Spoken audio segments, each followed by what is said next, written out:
Hello बेटा, good afternoon, good afternoon, good afternoon. Pawan Patel, Om Prakash, Sanjay, Sadaf Khan, आप सभी का बहुत बहुत स्वागत है हमारे इस सेशन में। हम सो सॉरी अगेन, हमें सेशन जो है वो सेशन 15 मिनट्स थोड़ा रिशेड्यूल करना पड़ा बिकॉज ऑफ एक नया सिस्टम हम स्टार्ट करने वाले हैं मेरे सेशन पर। उसमें थोड़ा टेक्निकल टाइम हमारा थोड़ा हमें और ज़्यादा समय जो है वो लग गया उसको प्रिपेयर करने में। तो हम सो सॉरी, इसीलिए 15 मिनट्स हम लोगों को सेशन रीशेड्यूल करना पड़ा। ओके, तो ये बस आज की बात है। कल से हम मतलब ऑफकोर्स हम हमेशा वक्त पे ही शुरू करते हैं क्लास, बट आज थोड़ा सा गड़बड़ हो गया था, तो उतनी बात आप प्लीज कंसिडर कर लीजिए। आज हम डिस्कस कर रहे हैं लेक्चर नंबर आई गेस 16 होगा, है ना। आज हम डिस्कस कर रहे हैं बहुत ही अच्छा इंपॉर्टेंट चैप्टर, जिस चैप्टर को हमने सेकेंड पार्ट में देखना है। उस चैप्टर का नाम है वॉइस। ठीक है, ओके। तो वॉइस हम डिस्कस करेंगे सेकेंड पार्ट में। इससे पहले मैंने वॉइस ही डिस्कस किया था आप लोगों के साथ, जो कि एक इम्पॉर्टेंट टॉपिक है, one of the important topics है आपको जो एग्जाम में आते हैं उसमें। तो शैल वी गो, आगे बढ़े। अच्छा, कैसे हैं आप सभी लोग? और एक बार कंफर्म कर दीजिए मेरी आवाज am I audible and visible properly to all. Let me know, let me know that first also. क्या मेरी आवाज और विजिबिलिटी सही है? अच्छा, ठीक है। तो चलिए फिर सेशन की शुरुआत करते हैं। आज हम डिस्कस कर रहे हैं वॉइस को, बट पिछले सेशन में भी हमने क्या डिस्कस किया था? पिछले सेशन में भी हमने वॉइस ही डिस्कस किया था। ओके, बट वॉइस में क्या डिस्कस किया था? तो हमने डिस्कस किया था कि वॉइस क्या होते हैं, वॉइस के टाइप्स क्या होते हैं, और उसके बाद वी हैव डिस्कस्ड कि वॉइस के वेरियस, जैसे हम टाइप्स देखते हैं तो उन टाइप्स को एक दूसरे में चेंज कैसे किया जाता है। ठीक है, इस हफ्ते की जो टेस्ट होगी उस टेस्ट में भी मैंने वॉइस का चेंजेस जो है वो चेंजेस के एक दो सवाल ऐड किए हैं। आज के सेशन में हम क्या डिस्कस करेंगे?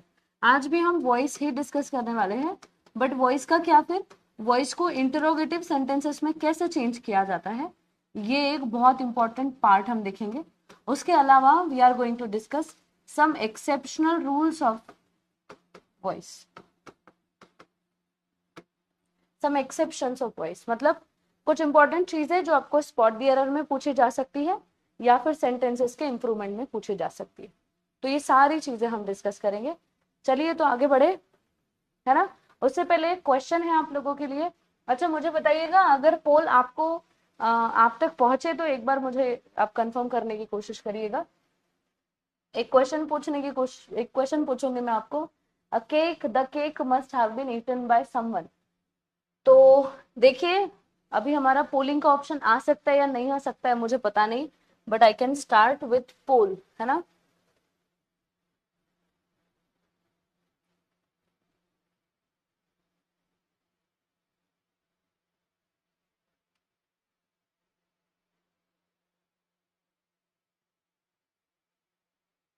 शायद पोलिंग का ऑप्शन आ जाए। Cake must have been eaten by someone.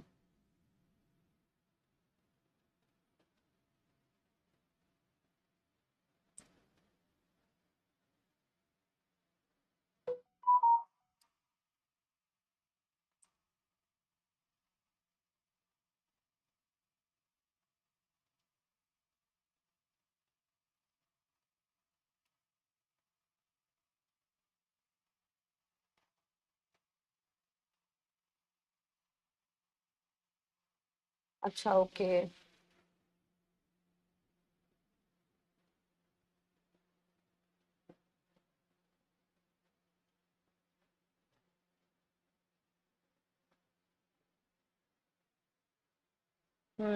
अच्छा, it works, Ankush Rai. Okay, so Ankush has given right answer. Only Ankush has given right answer. Option number C will be your right answer. Yes, someone must have eaten the cake. बहुत अच्छे, ठीक है, okay. आपके comments मुझे नहीं दिख रहे हैं, प्लीज कुछ तो जवाब दीजिए यार, हो या नहीं हो आप बताओ तो सही। हाँ जी बेटा, ओके, ठीक है। सो ऑप्शन नंबर सी कैसे हुआ? मस्ट हैव के लिए हम क्या लिख रहे हैं? मस्ट और हैव। क्यों? मस्ट हैव बिन था, मस्ट हैव बिन का हमने डिस्कस किया, मस्ट हैव। ठीक है, चलो आगे बढ़ते हैं और एक क्वेश्चन के साथ। You must have misunderstood the instructions. ठीक है, ओके।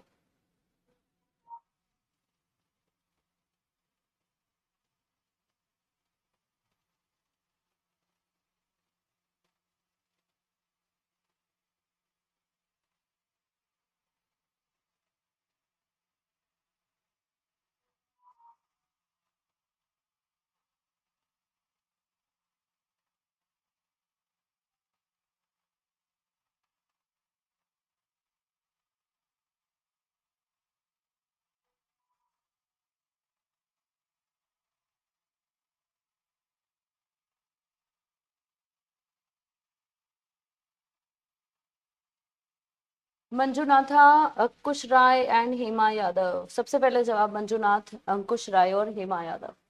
ठीक है, रिजल्ट हमारा क्या है? पोल का रिजल्ट क्या है? पोल का रिजल्ट है 75%। ठीक है, ओके। सबका जवाब क्या आएगा? जवाब मस्ट हैव है, आपको मस्ट हैव बीन ढूंढना है। Instructions must have been misunderstood by you, must have been, right? So answer number what? Option number B will be your right answer. ठीक है, next question.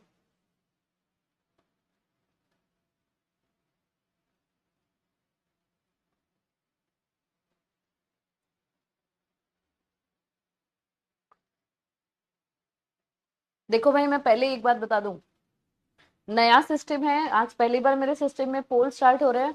I don't know any idea. अगर कुछ दिक्कत हो रही है तो मुझे आप बताओगे, तो फिर हम थोड़ा सा और इम्प्रूव कर लेंगे। ठीक है, अच्छा इसको पोल तो स्टार्ट करना होगा ना। 30 सेकेंड दे रही हूँ।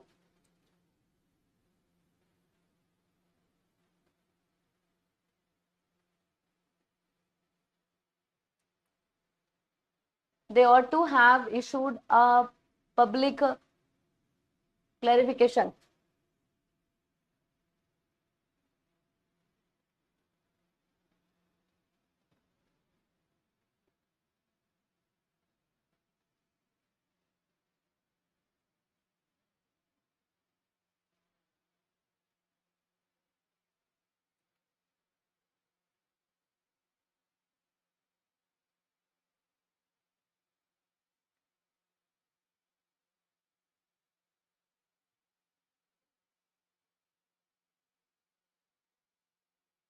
पहली बात है क्या ये? पहला वाला ही पोल था क्या ये? 75% अगेन बता रहे हैं। हेमा यादव, अंकुश राय 14 सेकेंड, 5 सेकेंड में मंजुनाथा ने जवाब दिया। अच्छा, आपका आंसर क्या होना चाहिए? देखो हैव है, हैव के लिए क्या होगा भाई? हैव के लिए होगा हैव बीन। कहाँ दिख रहा है आपको? यहाँ पर हैव बीन दिख रहा है। ठीक है, ऑट टू हैव बीन दिख रहा है। अब यहाँ पर ऑट टू के लिए ऑट टू ही होगा, so option number C will be your right answer, not B, not A, not D, right? Yes, option number क्या आएगा? Option number C will be your right answer. Okay, चलो बहुत अच्छे, बहुत बढ़िया। तो हमने कल देखा था मॉडल ऑक्सिलरीज, या फिर बहुत सारी चीजें मैंने आपको बताई थी अबाउट टेंसेस ऑल्सो, कि आप कैसे चेंजेस कर पाओगे वॉइस का। Next question, they should have completed the documentation by now. Let me go and let me start the poll first.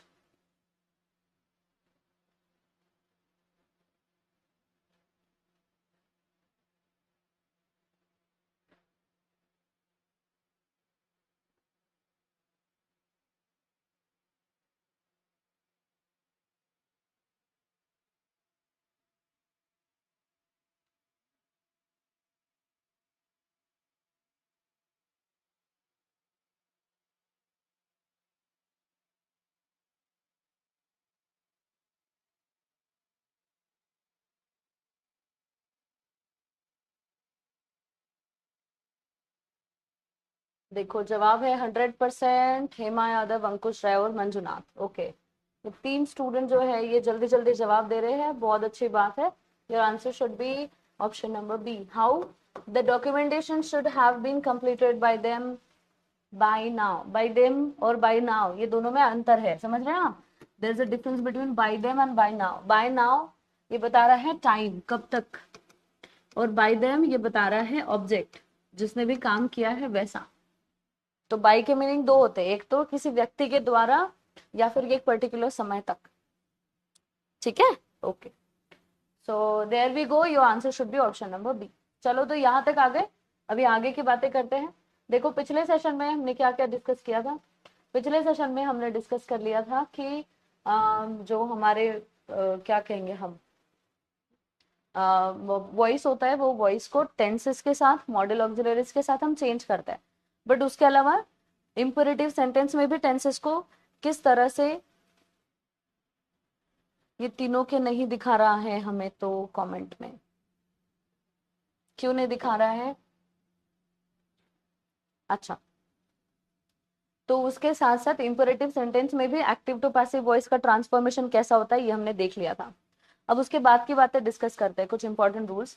देखो कभी कभी ऐसा होता है ना कि वॉइस को मीनिंग से या लॉजिक से समझना होता है। अब अगर एक्टिव वॉइस में इंपेरेटिव सेंटेंस दिया हुआ है, बट किसी इंपेरेटिव सेंटेंस में मॉडल ऑब्लिगेशन दिया हुआ है। मॉडल ऑब्लिगेशन क्या होता है? मॉडल ऑब्लिगेशन मतलब जनहित में जारी कर कर समाज को किसी बात का किसी बात को कहना, मतलब सामाजिक कल्याण को लेकर, किसी इंसान के वेलफेयर को लेकर उसको कुछ कहना। और यहाँ पर वेलफेयर सिर्फ एक इंसान का नहीं है, वेलफेयर सभी का। हम बहुत सी बार क्या करते हैं, हम सोशल ड्यूटीज, सोशल ऑब्लिगेशंस बताने की कोशिश करते हैं। जैसे सोशल ऑब्लिगेशंस बताए जाते हैं, सेव वाटर। सोशल ऑब्लिगेशंस हम कहते हैं कि protect environment, protect the environment. अब ये जो एग्जांपल्स आपको दिख रही है, इन एग्जांपल में मैं कर क्या रही हूँ, मैं सोशली ऑब्लिगेशंस बताने की कोशिश कर रही हूँ। सोशली ऑब्लिगेशंस दिखाने की कोशिश कर रहे हो। अब ये जो सोशली ऑब्लिगेशंस दिखाए जाते हैं ना, उसको जब हम पैसिव वॉइस में कन्वर्ट करते हैं, तो उसका पैसिव वॉइस कन्वर्ट करते वक्त आपको एक डिफरेंट तरह से स्ट्रक्चर को अप्लाई करनी होती है।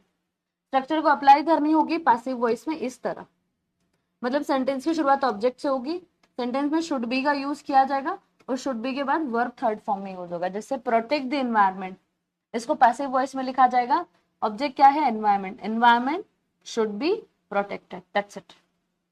तो ये जो है ना, ये मॉडल ऑब्लिगेशन का पार्ट 1 हम पढ़ रहे हैं। हम थोड़े से एक्सेप्शन रूल्स पढ़ रहे हैं।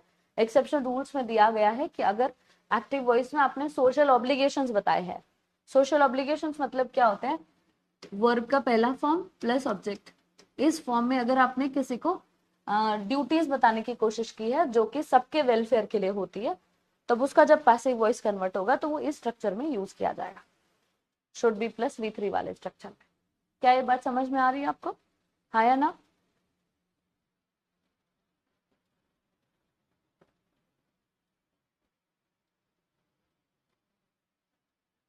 This letter has to be delivered quickly, इसको कैसे करेक्ट करेंगे मैम? ठीक है, रुक जाओ जरा। तो क्या ये बात समझ आई? जवाब देंगे आप लोग? मुझे तो वो जवाब नहीं मिल रहा है आपका।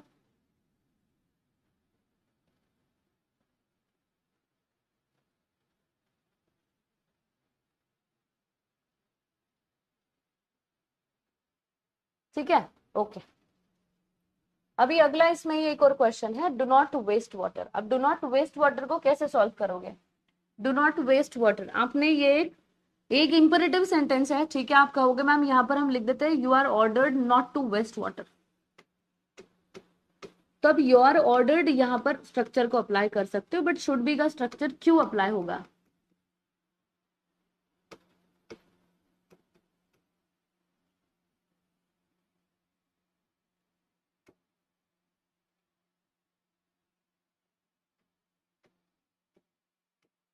ये इस तरह भी हो सकता है, बट फिर इसको इस तरह भी लिखा जा सकता है, water should not be wasted.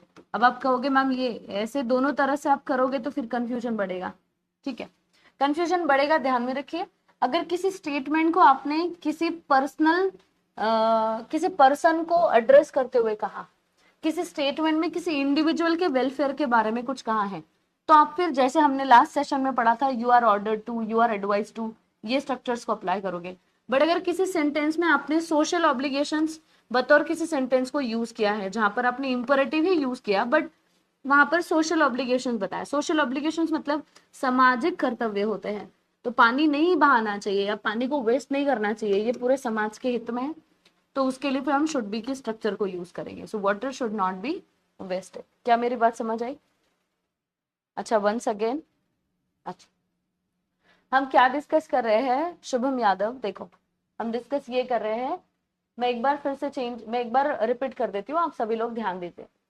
हम डिस्कस कर रहे हैं कि अगर किसी सेंटेंस में, अगर किसी सेंटेंसेस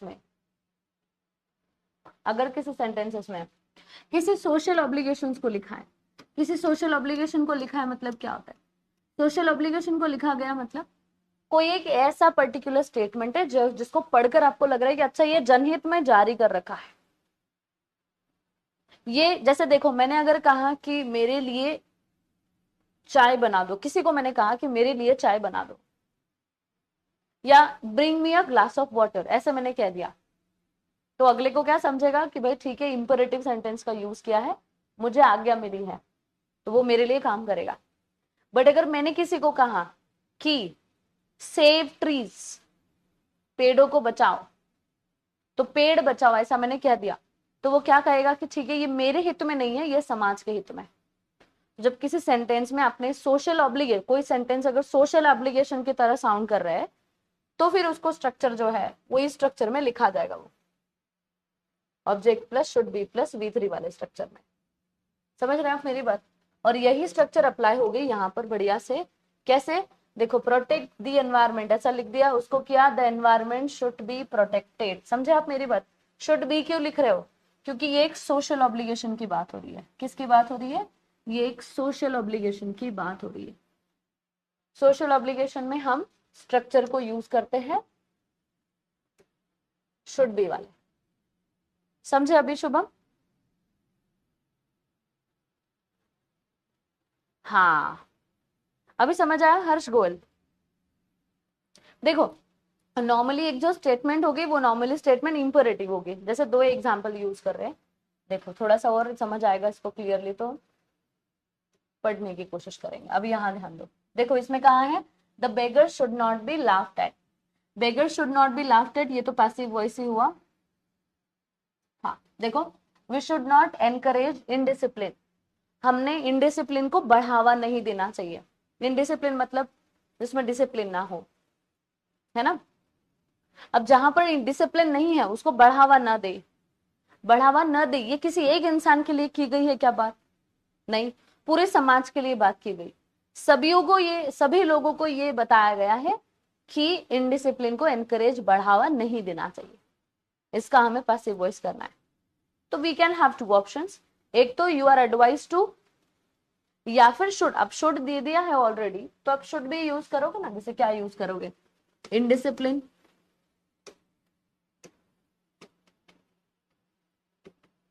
इनडिसिप्लिन, शुड का क्या होगा? Should not B encouraged by us हो सकता है, या फिर नहीं भी हो सकता। मतलब ये जो पार्ट होता है ना बाय के बाद में सब्जेक्ट वाला, you can skip this part. Indiscipline should not B encouraged. बहुत अच्छे ओम प्रकाश।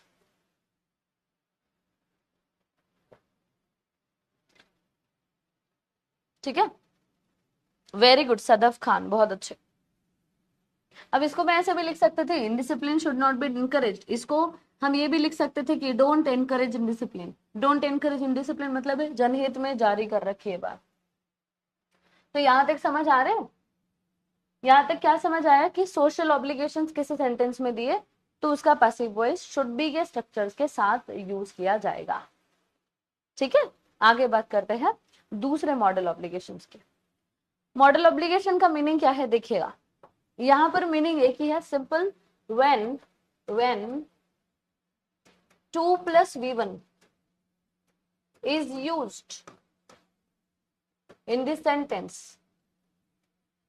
जब किसी भी सेंटेंस में 2 plus V1 को यूज किया गया, तो आपका जब पैसिव वॉइस हो जाएगा उसका मतलब दिस इज एक्टिव वॉइस, इसका जब पैसिव वॉइस होगा तो you will have to write to be plus V3, बस दैट्स इट। जहां जहां आपको 2 + V1 दिख जाए उसका 2B + V3 हो जाए। जैसे there is no time to lose, यहाँ सब्जेक्ट नहीं है, वर्ब नहीं है, बट 2 + V1 दिख रहा है, तो वहां पर हमने क्या किया, there is no time to be lost. बहुत सी बार इसको कुछ इंपॉर्टेंट फ्रेजेस के साथ लिखा जाता है। अगर किसी फ्रेज के साथ 2 + V1 दिया हो, कहां पर, एक्टिव वॉइस में, तो उसका जब पैसिव कर रहे हो तो क्या करिएगा, उस फ्रेज को एज इट इज लिखिए, उसमें चेंजेस नहीं चाहिए। इस 2 + V1 को आपको 2B + V3 कर देना है, खत्म कहानी, खत्म कहानी।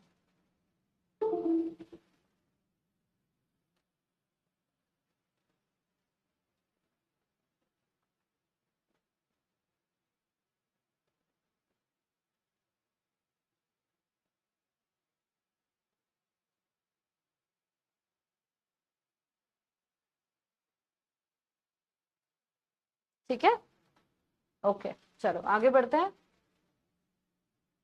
There is nothing to talk about, अब इसका क्या करोगे,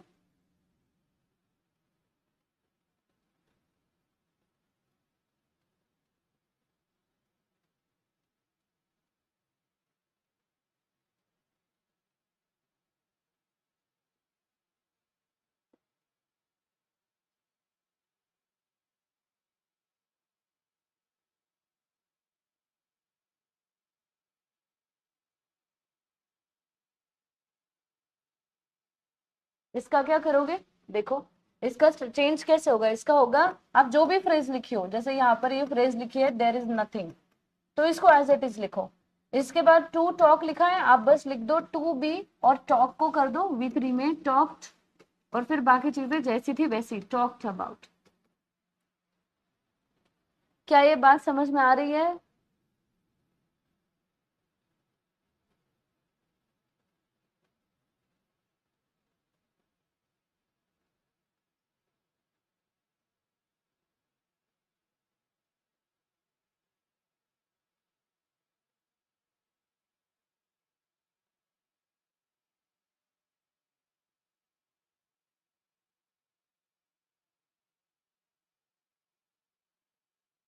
एक सेकेंड, आपके कमेंट्स मुझे देखने पड़ेंगे अभी, चलो ठीक है। यस एग्जैक्टली, अंजलि त्रिपाठी, बहुत अच्छे, ठीक है, ओके। उसके बाद बढ़ते हैं अगले स्टेटमेंट की ओर। इसमें दिया है nobody was there to help, इसको क्या करोगे चेंज, आपको फ्रेज जैसे वैसे लिखनी है, आपको फ्रेज लिखनी है नोबडी वॉज देयर, ठीक है, बिल्कुल वैसे ही लिखो। टू हेल्प का क्या करे, टू बी हेल्प्ड कीजिएगा। क्या ये रूल समझ आया आपको? बिल्कुल इजी है। मैम कैसे ये पता चलेगा कि ये फ्रेज है, देखो फ्रेज कैसे है, नोबडी वॉज देयर, ये एक फ्रेज ही हो सकती है। फ्रेज मतलब क्या होती है, फ्रेज मतलब ग्रुप ऑफ वर्ड्स, तो आपको 2 + V1 से पहले जो भी ग्रुप ऑफ वर्ड दिख जाए उनको जैसे वैसे लिखिएगा, बस दैट्स इट। यही मैं कहना चाहती थी अंकुश, बस यही मैं कहना चाहती थी कि आपको जो भी चीजें आपको 2 + V1 के पहले दिख जाए उनको फ्रेज में कंसिडर करिएगा, समझे आप? ठीक है, अब देखिए there is no money to save, इसका क्या होगा, कैसे चेंज करोगे इसको, there is no money to save, simple. अब बताओ जरा फ्रेज, फ्रेज कौन सी, टू के प्लस पहले जो भी आप लिख रहे हो, तो टू सेव का क्या होगा, वेरी गुड अंजलि त्रिपाठी, हाँ जी, देर इज नो मनी को आप क्या लिख रहे हो, देर इज नो मनी, ये टू सेव का क्या कर दोगे, टू बी सेव्ड कर दोगे, हाँ जी,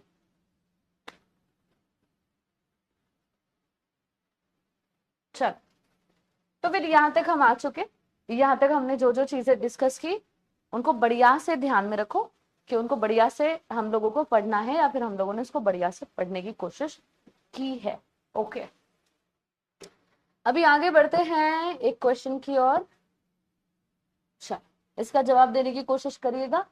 आई am going to start a poll, start करो भाई, पोल स्टार्ट करो, पोल स्टार्ट की जाए। देखो, the project is expected to be completed by the interns को हटा देते हैं थोड़ी देर के लिए। लिख रहे हैं the project is expected to be completed by the intern, is expected to be, intern expect to, it is expected. एक मिनट, हाँ ये तो गड़बड़ी था भाई क्वेश्चन, रुक जाओ रुक जाओ।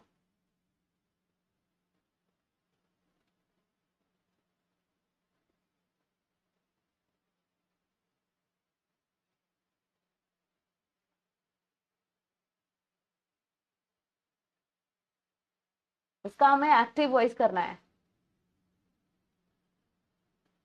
नहीं, इसका मतलब ये ऑप्शंस गलत है, तो sorry, I am so sorry, मैं ये नहीं ले पाऊंगी बिकॉज ये गलत ही है।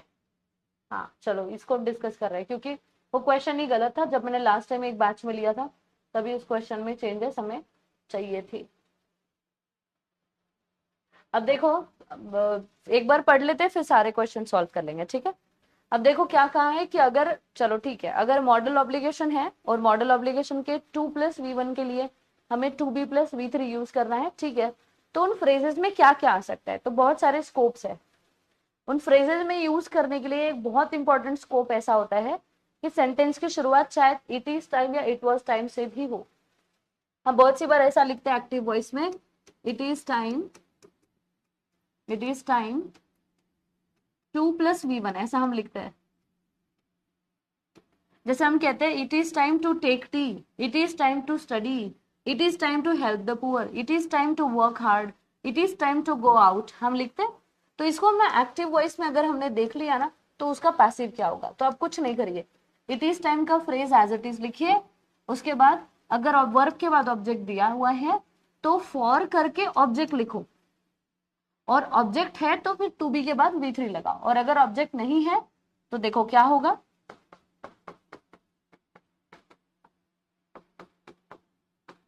2+V1 दिया हुआ है। जैसे अगर दिया है it is time to study, अब यहाँ पे ऑब्जेक्ट नहीं दिया है, सिर्फ वर्ब का पहला फॉर्म, तो इसको पैसिव कैसे करोगे, इसका पैसिव करते वक्त आप लिख लो it is time to be studied, ठीक है, टू बी स्टडीड। बट ये एक स्ट्रक्चर हुई, ठीक है, इसको हम लिख देते हैं। बट अगर ऐसा समझिएगा कि किसी स्ट्रक्चर में इट इज टाइम के बाद, टाइम के बाद 2+V1 और ऑब्जेक्ट भी दिया हुआ है, मतलब 2+V1 के साथ अगर ऑब्जेक्ट दिया हुआ हो तो आप क्या करोगे, तो आपने क्या करना है, फॉर के पहले ऑब्जेक्ट को ड्रैग करके फिर 2B+V3 लिखना है। जैसे कोई सेंटेंस अगर हो ऐसा, मैं लिखती हूं it is time to help the poor, ठीक है, तो इसका क्या होगा, देखो ध्यान दो, इट इज टाइम, ऑब्जेक्ट दिया हुआ है, ठीक है, फॉर लिख लो, फॉर द पुअर, 2+V1 का क्या होगा, टू बी, हेल्प का क्या होगा, हेल्प्ड होगा। तो इन दो स्ट्रक्चर्स को आप ध्यान से पढ़ने की कोशिश करेंगे। आपने क्या किया, देखो जब 2+V1 दिया हुआ था, जब यहाँ पर 2+V1 दिया हुआ था तो आपने क्या किया, उसका 2B+V3 कर दिया। बट जब 2+V1 प्लस ऑब्जेक्ट दिया हुआ है तो आपने क्या किया, ऑब्जेक्ट दिया हुआ है तो फॉर प्लस ऑब्जेक्ट लिखकर 2B+V3 कर दिया। वेरी गुड अंकुश, बहुत अच्छे। क्या ये बात सभी को समझ में आ रही है?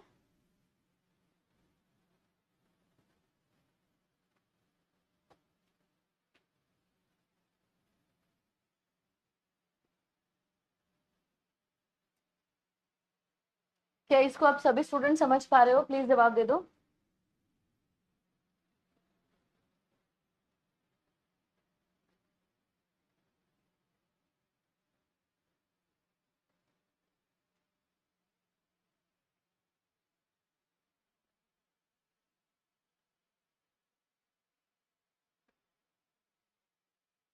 प्लीज जवाब दे दो बेटा। ओके चलो, जैसे हमारे पास क्वेश्चंस है तो बहुत बहुत सारे क्वेश्चंस हम सॉल्व करने वाले हैं। देखो यहाँ पर क्या दिया, देख लो, यहाँ पर दिया है it was time to leave town, ठीक है, मतलब यहाँ वर्ब तो है ही बट उसके साथ ऑब्जेक्ट भी है। वर्ब होता है टू के बाद। अभी इस वर्ब को आप सवाल पूछो, इस वर्ब को आप सवाल पूछो क्या छोड़ना है, टाउन। तो टाउन क्या हुआ, हमारा ऑब्जेक्ट हुआ, हुआ ना, हुआ या नहीं हुआ। तो अभी क्या करेंगे, अभी हम बिल्कुल बहुत अच्छे से इसको चेंज करने की कोशिश करेंगे। पहला फ्रेज जैसा है वैसा लिखेगा, लिख लिया, इट वॉज टाइम, ठीक है, ओके। अब ऑब्जेक्ट दिया हुआ है तो फॉर के साथ ऑब्जेक्ट को जोड़ो, फॉर टाउन टू लीव का क्या होगा, to be left. It was time for town to be left. Very good, बहुत अच्छे। टू बी लीव्ड नहीं होता अंकुश, टू बी लेफ्ट होता है। लीव का थर्ड फॉर्म हम लेफ्ट लिखते हैं, लीव्ड नहीं लिखते, समझे, ओके गुड। देखो it is time to discuss the matter. So क्या होगा, इस स्ट्रक्चर को आप जैसे है वैसा लिख लो, राइट। इसके बाद ऑब्जेक्ट दिया हुआ है तो आपने फॉर लिखना है, for the matter to discuss का क्या होगा, टू बी डिस्कस। समझ में आया, समझ में आ गया है ना। इस फ्रेज को जैसे है वैसे लिखना है।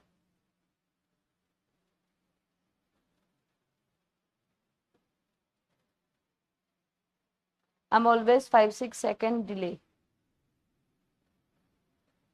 वेरी गुड, बहुत अच्छे, बहुत ही बढ़िया। चलो तो यहाँ तक आ गए, कोई दिक्कत है किसी को, कोई परेशानी। अभी चलो मैंने आपको बहुत सारे क्वेश्चन भेजे। देखो it was time for the job to be quit. अब यहाँ क्या हुआ है, यहाँ पर पैसिव वॉइस ऑलरेडी दी हुई है, हाँ जी, यहाँ दी हुई है, it was time for the job to be quit, to be quit, right. अब क्या करोगे, ये कौन सी वॉइस है, ये वॉइस है मैम पैसिव वॉइस। कैसे समझ रही हूँ मैं, टू बी के बाद अगर V3 दिया तो उसको क्या कहेंगे, पैसिव कहेंगे। इसको हमें करनी है एक्टिव। अब इसको एक्टिव कैसे करेंगे,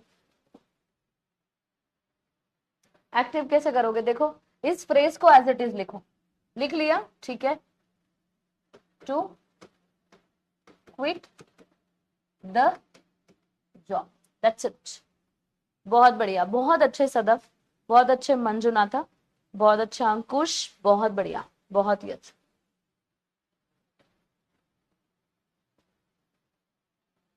बहुत बढ़िया, सभी को बहुत बहुत शुभकामनाएं सही जवाब देने के लिए।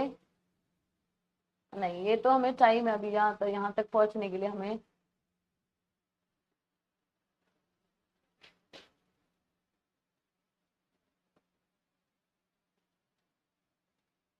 अच्छा पोल है ना, पोल,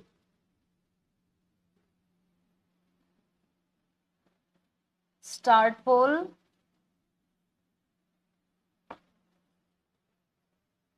तो इसको हटाना पड़ेगा ना,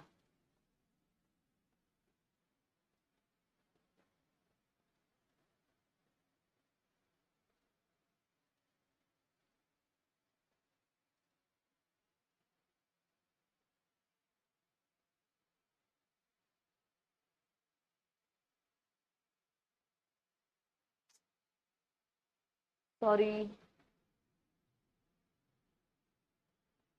अच्छा भैया, जवाब 100% आता है। सबसे पहला जवाब किसे दिया, मंजुनाथ। फिर बाद में किसी ने जवाब नहीं दिया, क्यों भाई, क्या हुआ, एक ही आंसर मिला है। चलो option number 1 will be your right answer, बहुत अच्छे, वेरी गुड, गुड। आ रहा है मुझे, मुझे आ रहा है ना, पोल पोल यूज करते हुए आ रहा है ना, आप लोगों को कोई दिक्कत तो नहीं हो रही है, ठीक है, ओके। Next question. अच्छा ये तो हमें क्वेश्चंस अभी लेने हैं फिर हम डिस्कस करेंगे ना इसको। अच्छा देखो, अभी देखो एक रूल आपसे डिस्कस करना था मुझे, एक बार जरा रुक जाइएगा तो हम।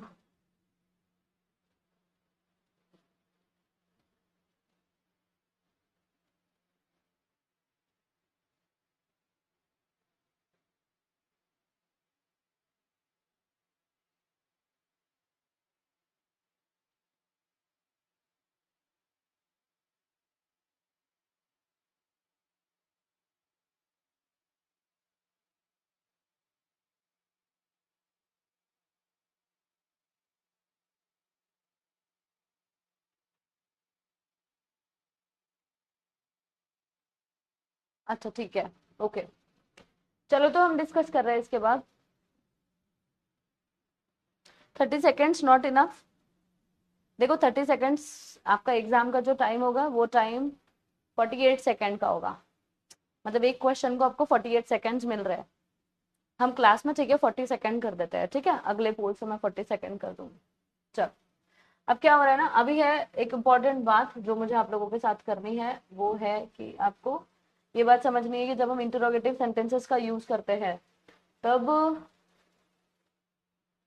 Show last viewed presenter view.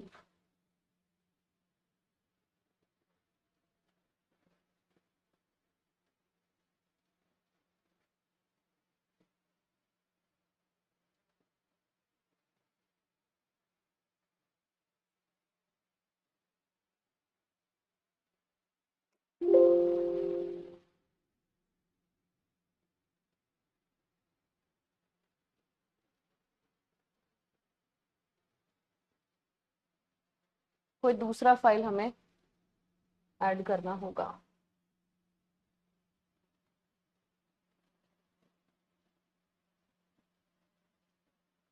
एक दूसरा फाइल ऐड करना होगा, रुक जाइए जरा।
ठीक है,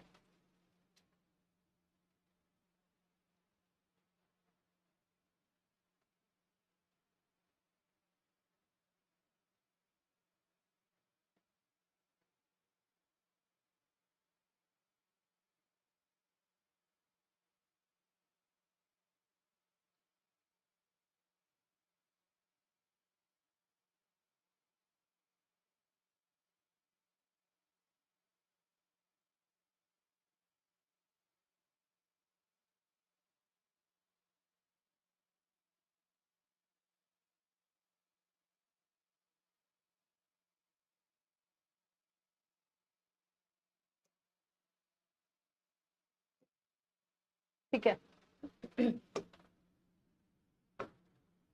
देखो अभी इम्पोर्टेंट बात बतानी है। पैसिव वॉइस जब हम चेंज करते हैं तो हमने दो वेराइटी देखी है। एक असर्टिव सेंटेंसेस को किस तरह चेंज किया जाता है ये हमने देखा, इंपरेटिव सेंटेंसेस को किस तरह चेंज किया जाता है ये हमने देखा, ठीक है। अब हम क्या करने वाले हैं, अब हम कुछ एक्सेप्शन रूल्स देखेंगे जो एक्सेप्शन रूल्स आप लोगों को हेल्प करेंगे आपके दो प्रकार के क्वेश्चंस को टैकल करने के लिए।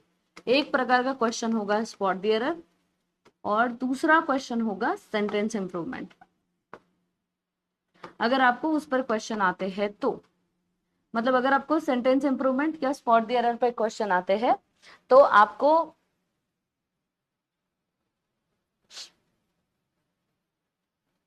आपको ये बात ध्यान में रखनी है कि आपको पैसिव वॉइस में ये जो है एक्सेप्शन रूल्स, ये एक्सेप्शन रूल्स भी पूछे जा सकते हैं। एक्सेप्शन रूल्स में अभी ढेर सारे लेने वाली हूँ, बट ये एक्सेप्शन रूल्स में आएंगे क्या और किस तरह हमें एक्सेप्शन रूल्स पूछे जाएंगे। एक्सेप्शन रूल्स में बहुत सारी ऐसी वेराइटीज होती है जो हमने अभी अभी पढ़ी। जैसे मैंने आप लोगों को बताया कि सब्जेक्ट के बाद बाय के बाद सब्जेक्ट लिखना होता है, ठीक है। इंपरेटिव सेंटेंसेस को एक पर्टिकुलर हिसाब से आपको चेंज करना होता है। बट यहाँ पर कुछ एक्सेप्शन रूल्स मैं ऐसे डिस्कस करूंगी आप सभी के साथ, जो ऐसे एक्सेप्शन रूल्स होंगे जो कि आपने इसके पहले शायद ही पढ़े हैं या फिर वो वॉइस में आप लोगों को ज्यादातर पढ़ते नहीं मिलेंगे या फिर आप लोगों ने उसको ज्यादा पढ़ा नहीं होगा।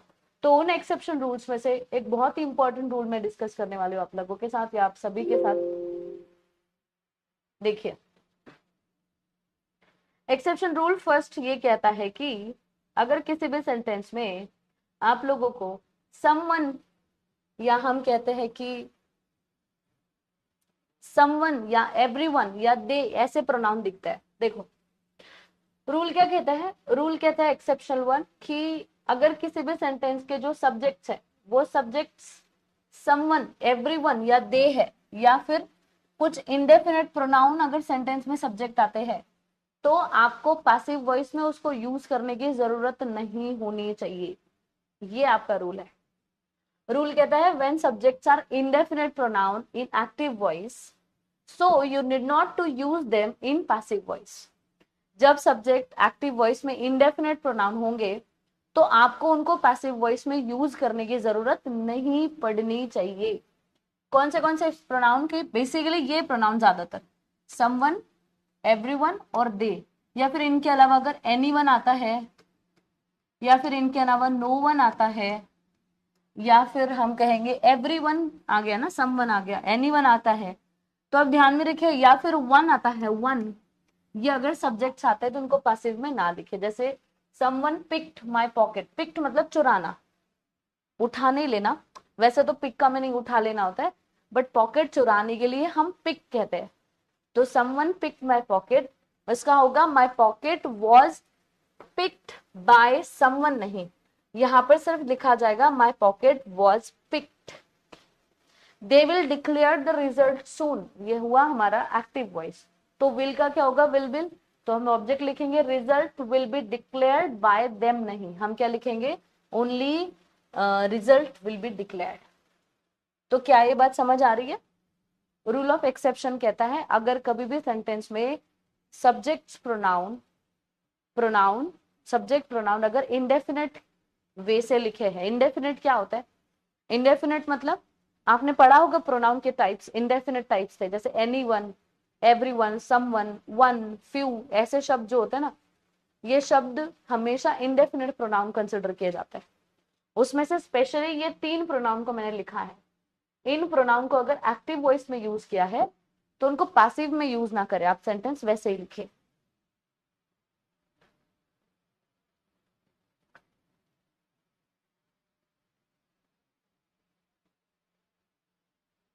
जैसे देखो, someone handed me a note, अब someone handed me a note ऐसा लिखा है, ठीक है, 45 सेकंड दिया है यहाँ पर, ठीक है, 45 सेकंड ले लेना।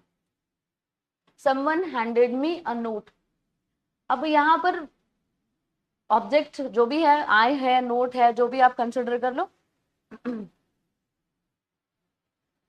एक सेकंड,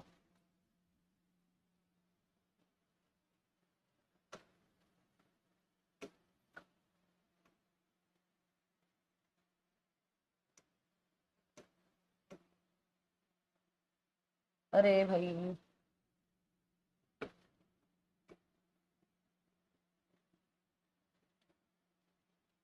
ठीक है, अभी आपका आंसर बन जाएगा।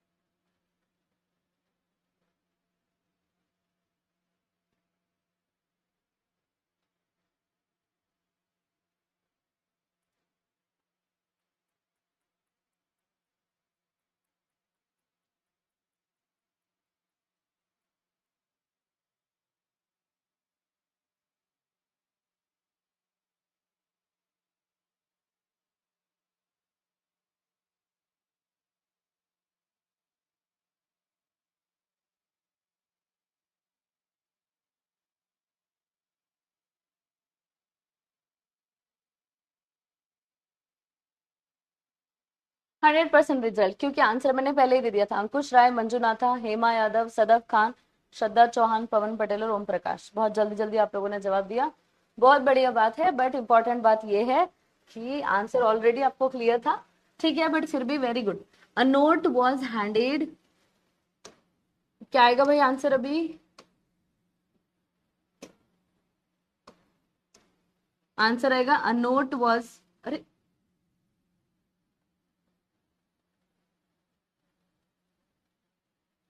a note was handed to me.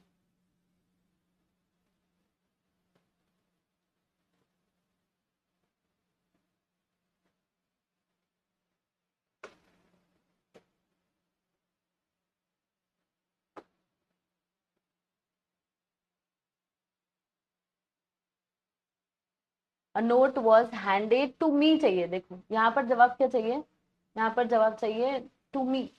ये जो आपने मी लिखा हुआ है ना, ये मी के जगह पर आप यूज करो टू। मी के पहले आप टू लगाओ। क्यों, ध्यान में रखिएगा, जब भी आपको किसी को कुछ दिया है तो टू मी होगा, टू यू होगा, टू हर होगा। किसी को कुछ दिया है ऐसा होगा तो टू मी ऐसा यूज होगा। योर आंसर शुड बी वैसे भी ऑप्शन नंबर बी। कैसे, आप बाय समवन नहीं लिख सकते हो, आपको लिखना पड़ेगा only a note was handed me. अब यहाँ पे क्या हो रहा है ना, हैंडेड टू मी। यहाँ पर क्या हो रहा है ना, यहाँ पर सेंटेंस में आपको दो ऑब्जेक्ट दिख रहा है, एक ऑब्जेक्ट दिख रहा है मी, एक ऑब्जेक्ट दिख रहा है अ नोट। और उसी से संबंधित हम एक और रूल यहाँ पर देखने वाले हैं। वो रूल हम देखेंगे कि अगर किसी सेंटेंस में, ठीक है हम देखते हैं, वो धीरे धीरे रूल आएगा। अगर किसी सेंटेंस में दो बार सब ऑब्जेक्ट लिखे हो, देखो इफ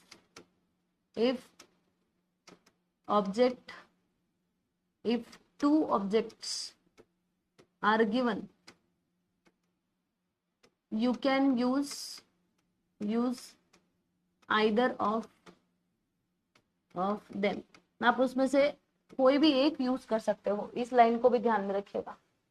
अगर किसी सेंटेंस में दो ऑब्जेक्ट्स को दिया गया है तो आप उसमें से किसी भी सेंटेंस, किसी भी ऑब्जेक्ट को लिख सकते हो। ये लाइन बड़ी इंपॉर्टेंट है।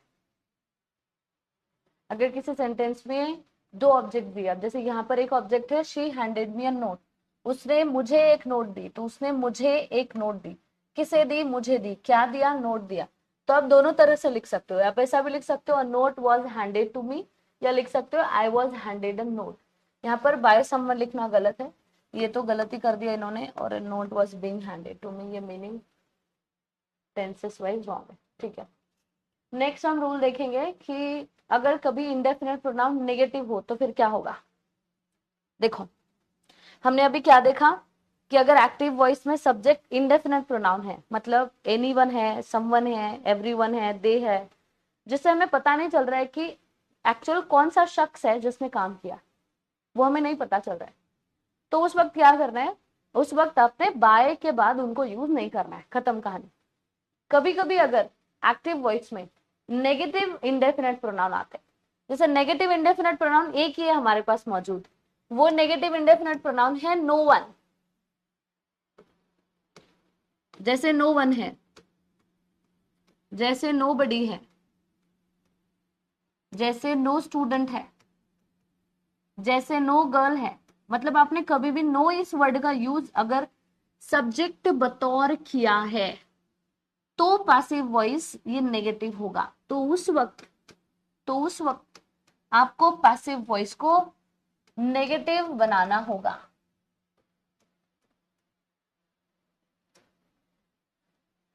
नेगेटिव पैसिव वॉइस होगा। नेगेटिव मतलब क्या, उसमें सपोर्टिव वर्ब के साथ आपको नॉट जोड़ देना होगा। ये रूल है एक्सेप्शन नंबर 2, ध्यान में रखिएगा।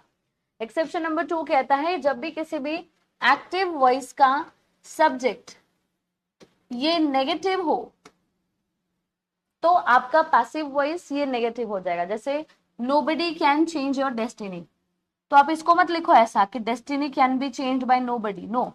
अगर आप इसको ऐसा लिखते थे ना कि destiny can be changed by nobody, अगर आप ऐसा लिखते, मतलब हमको लगता है ना बहुत सी बार कि ठीक है हम वैसे ही बना देते सेंटेंस को, बाय नोबडी लिख देंगे कि बट ये स्टेटमेंट फिर उस वक्त गलत होता। ये इस वक्त सही है, destiny can not be changed, आप सपोर्टिव वर्ब को नॉट लगा दो। क्या ये बात समझ रही है आपको कि अगर पॉजिटिव, अगर एक्टिव वॉइस में कोई भी negative sentence, negative pronoun subject बनाकर लिखा हुआ है तो पैसिव वॉइस खुद ही नेगेटिव हो जाएगा। आपको सिर्फ सब्जेक्ट ही मेंशन नहीं करना है नेगेटिव का। नेगेटिव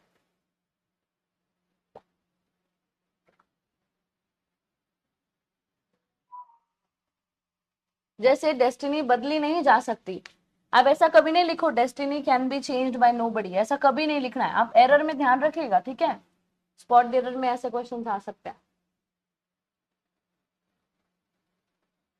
समझे या नहीं समझे बताओ जरा, इसका कोई क्वेश्चन नहीं है फिलहाल, क्वेश्चन मैं आगे लूंगी, बट ये समझ में आया।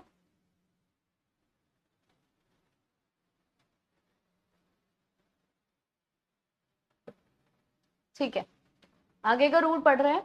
आगे का रूल कह रहा है when there are two objects in the active voice, जब भी एक्टिव वॉइस में दो ऑब्जेक्ट दिए होते तो passive can be made with either of them. when there are two objects, when in active voice, जब दो ऑब्जेक्ट्स दिए हुए होते हैं तो तब पैसिव किया आपने तो आप किसी भी एक से बनाओ, जैसे 200 नहीं बनाना है। जैसे देखो, she handed me the chair, तो उसने चेयर किसको दी? मुझे दी। और क्या दिया? चेयर दिया। तो मैं या तो ऐसा कहूंगी the chair was handed to me by हर,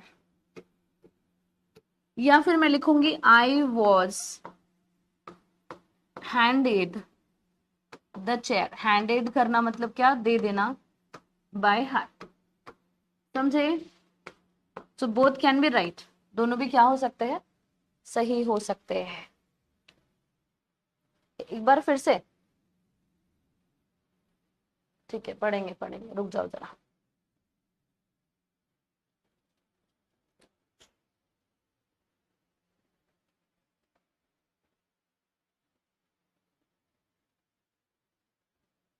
देखो, इसके पहले वाला स्टेटमेंट क्या कह रहा था? इसके पहले वाला स्टेटमेंट कह रहा था अगर जब भी negative indefinite pronoun, negative indefinite pronoun होता है नो वन, नो बडी, नो स्टूडेंट, ऐसा, वो जब भी किसी भी सेंटेंस में यूज किया हो एज अ सब्जेक्ट एक्टिव में, तो उसका पैसिव वॉइस हमेशा नेगेटिव टोन में हो जाएगा। मतलब destiny, nobody can change your destiny, यहाँ पर सब्जेक्ट क्या है?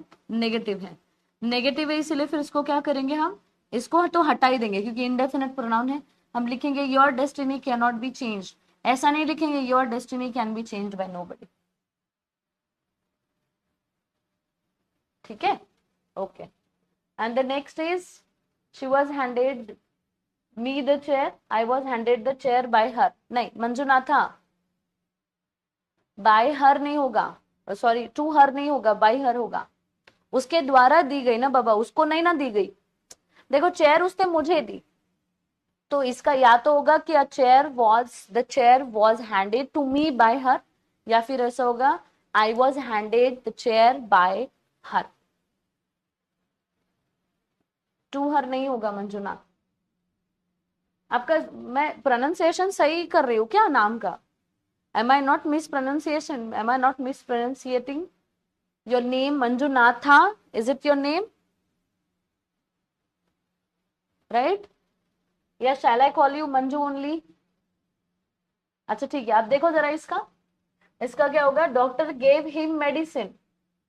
अब इसको किस तरह सॉल्व करोगे? Doctor gave him medicine, doctor gave him medicine, तो क्या होगा? या तो ऐसा होगा मेडिसिन वॉज, अच्छा एक मिनट, हाँ वॉज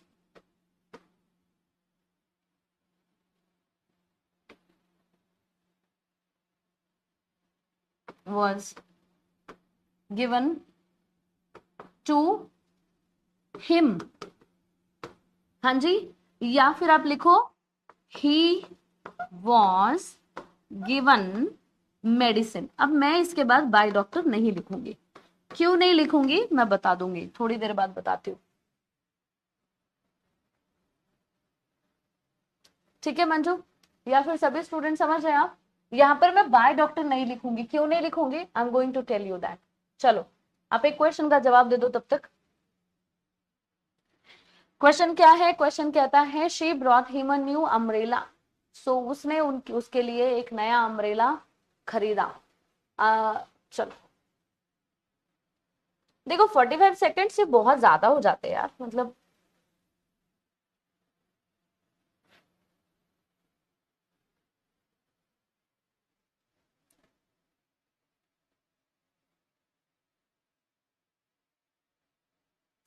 आपके पास एक ही जवाब है।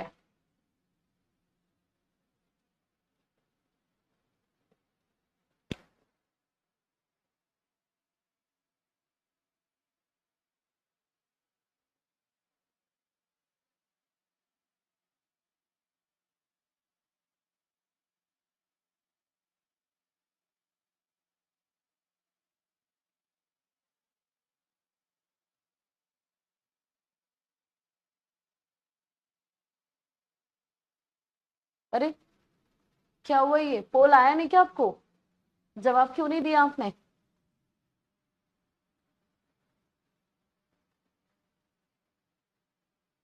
जवाब क्यों नहीं दिया? पोल आया नहीं क्या?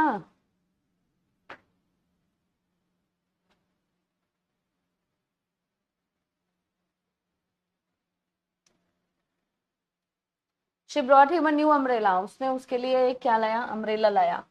तो आपके पास दो ऑब्जेक्ट है, एक तो हिम है और एक दूसरा है अम्ब्रेला है, तो कोई भी एक ऑब्जेक्ट को यूज कर सकते हो। तो कौन सा ऑब्जेक्ट यूज करोगे? कोई भी यूज करो। यहाँ पर देखो, शी ब्रॉट हिम, यहाँ पर एक ही ऑब्जेक्ट को यूज किया है, अ न्यू अम्ब्रेला, ठीक है। She had been brought to new umbrella, wrong. A new umbrella words to be हम नहीं लिखते, तो क्या होगा? ब्रॉट, वी टू है, वी टू का हमें क्या करना है? वर्ड्स करना है। Option number 2 will be your right answer. Okay, मैंने गलत ये दे दिया था ना। हाँ, मैंने पोल का आंसर गलत दे दिया था, सॉरी, सो सॉरी। पोल का आंसर मैंने गलत दे दिया था, आई एम सॉरी। ठीक है, ओके, वरना ऑप्शन नंबर 2 जवाब था सबका। ऑप्शन नंबर 2 था ना जवाब। ठीक है। कितनी गलतियां माफ करोगे आप मेरी, है ना? आप यही कहोगे, मैम आपकी कितनी गलतियां माफ करें हम। एक तो लेट क्लास ज्वाइन करते हो, ऊपर से पोल में गलतियां करते हो। सॉरी बेटा, ऑलवेज बी, बी ही टेक केयर है। चलो, बहुत अच्छी बात, गुड।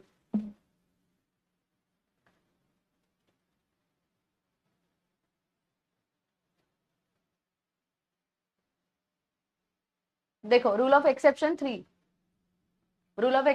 क्या कहता है? देखो, रूल ऑफ एक्सेप्शन 3 कहता है कि अगर अगर एक्टिव वॉइस में दो क्लॉजेस में सेंटेंसेस दिए हुए हैं, देखते हैं।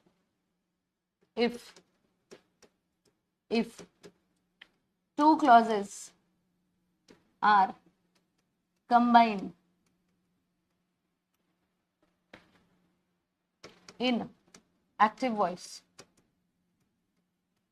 अगर, रूल क्या कहता है? रूल कहता है अगर एक्टिव वॉइस में दो क्लॉजेस है। ध्यान से इस रूल को समझने की कोशिश करेंगे, ठीक है ना? एकदम ध्यान से समझिएगा। क्या होता है ना, बहुत सी बार, अभी तो हमने क्या किया ना, एक एक क्लॉज वाले सेंटेंसेस देखे। She handed me the chair, doctor gave me a medicine, वगैरह वगैरह। अब क्या हो रहा है ना, अभी एक सेंटेंस में आपको दो दो क्लॉजेस दिख सकते हैं। अब क्लॉज क्या होता है, ये बहुत बड़ी चीज होती है मैम। क्लॉज क्या है?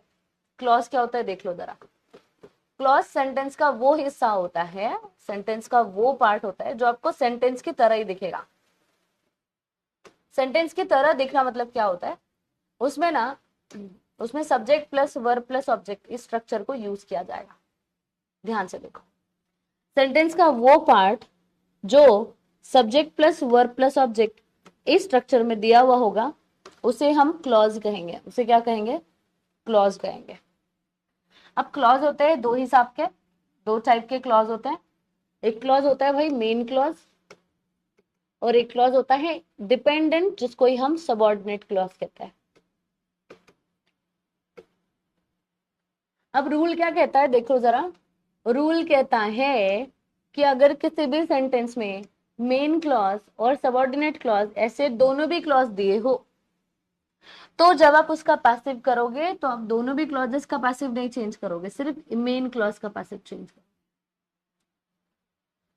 हमारे पास एक एग्जाम्पल है, उस एग्जाम्पल से गेस करने की कोशिश हम करते हैं कि हम क्लॉज को कैसे पहचानेंगे।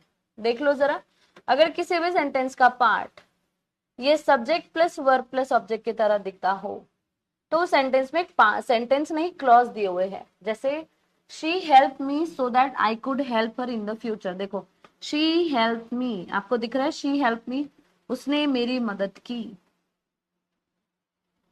उसने मेरी मदद की। क्यों मदद की? ताकि मैं उसे मदद कर पाऊं। अब क्या हो रहा है ना, यहाँ पर हमें दो क्लॉजेस दिख रहे हैं। एक तो पहला ये शी हेल्प मी, और फिर जहां से फिर से सब्जेक्ट स्टार्ट हो रहा है ये दूसरा क्लॉज दिख रहा है। अब बात क्या होती है? बात होती है आपको पहचानते तो आना चाहिए ना कि सेंटेंस में सबऑर्डिनेट क्लॉज है या मेन क्लॉज है। तो देखो जरा, जो मेन क्लॉज होता है ना, वो मेन क्लॉज के साथ कंजंक्शन कभी नहीं होता। जिसके शुरुआत में कंजंक्शन होगा कंजंक्शन एट स्टार्ट जिसके होगा वही सबऑर्डिनेट क्लॉज होगा, और सबऑर्डिनेट क्लॉज को हमें पैसिव वॉइस में कन्वर्ट नहीं करना है, इसको कन्वर्ट नहीं करना है। किसको नहीं करना है कन्वर्ट? जिसके साथ कंजंक्शन जुड़ा हुआ होता है। ठीक है, अब देखो जरा, she help me so that I could help her in the future. आपके पास दो क्लॉज दिए हुए हैं, एक क्लॉज के साथ कंजंक्शन है, एक क्लॉज के साथ कंजंक्शन नहीं है। ये जो पहला क्लॉज आपको दिख रहा है यहां तक, इसके साथ कंजंक्शन नहीं है, नो कंजंक्शन। और ये जो सो दैट के बाद वाला कंजंक्शन क्लॉज आपको दिख रहा है, इस क्लॉज के साथ कंजंक्शन है। कौन सा वाला? ये है कंजंक्शन। तो जिस क्लॉज के साथ कंजंक्शन नहीं दिख रहा उसको चेंज करो, तो यही चेंज होगा, यही चेंज क्यों होगा? क्योंकि यही सिर्फ मेन क्लॉज है।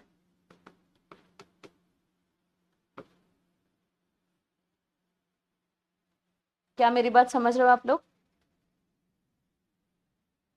देखो, एक सेंटेंस में दो क्लॉजेज हो सकते हैं, मतलब एक सेंटेंस में आपको दो सेंटेंसेस दिख सकते हैं आपकी भाषा में। अगर मैं बताऊं उसमें से कौन से सेंटेंस के लिए हम पैसिव वॉइस के स्ट्रक्चर को यूज करेंगे, तो मुंह से सेंटेंस के लिए पैसिव वॉइस के स्ट्रक्चर को यूज करेंगे जिस स्ट्रक्चर के सामने कंजंक्शन नहीं लगा हुआ है। इसके सामने आपको कंजंक्शन दिखता है? नहीं दिखता है।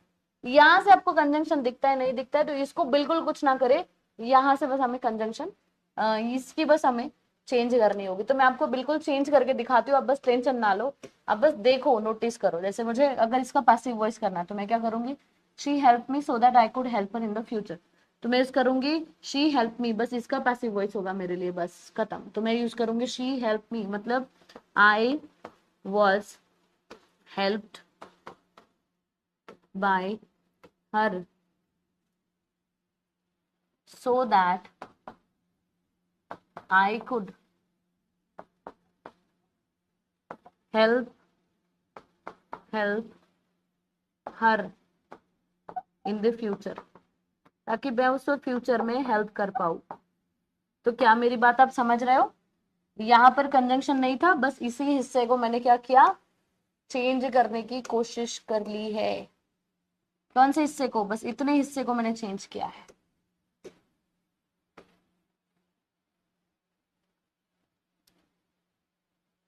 हाँ जी, चलो बताओ जरा।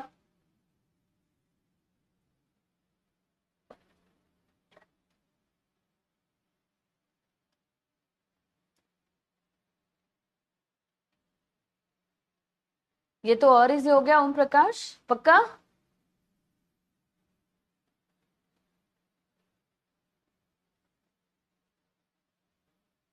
चलो, ये सारी चीजें बढ़िया से आप लोग पढ़ने की कोशिश करिएगा।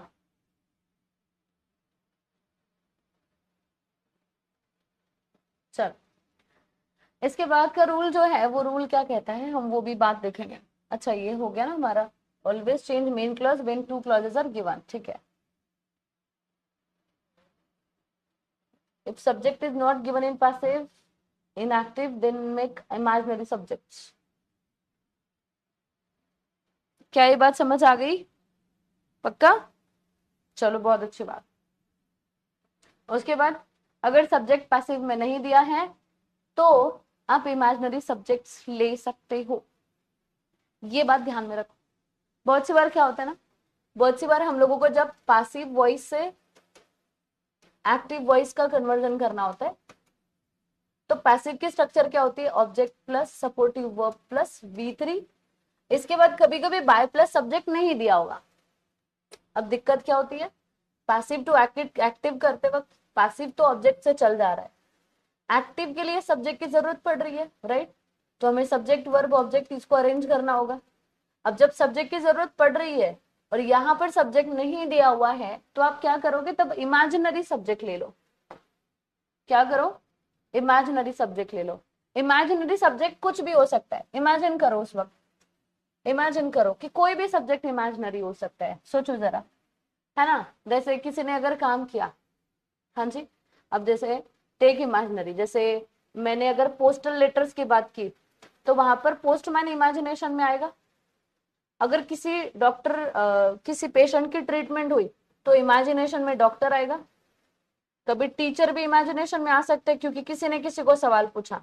कोई स्कीम लॉन्च होगी तो गवर्नमेंट भी आ सकते हैं सब्जेक्ट। या फिर देखो बहुत सी बार हम दे या एवरीवन ऐसे सब्जेक्ट्स को भी चुनते हैं।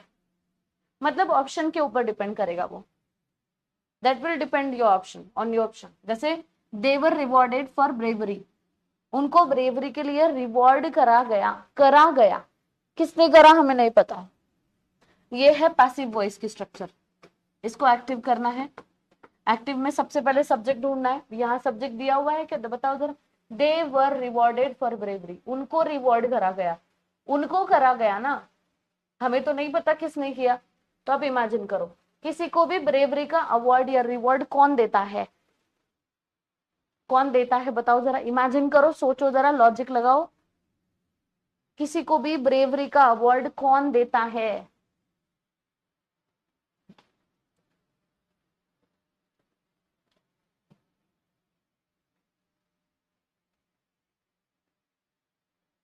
गवर्नमेंट देगी, तो मैंने यूज कर दिया गवर्नमेंट। गवर्नमेंट वर रिवॉर्डेड का क्या होगा, रिवॉर्डेड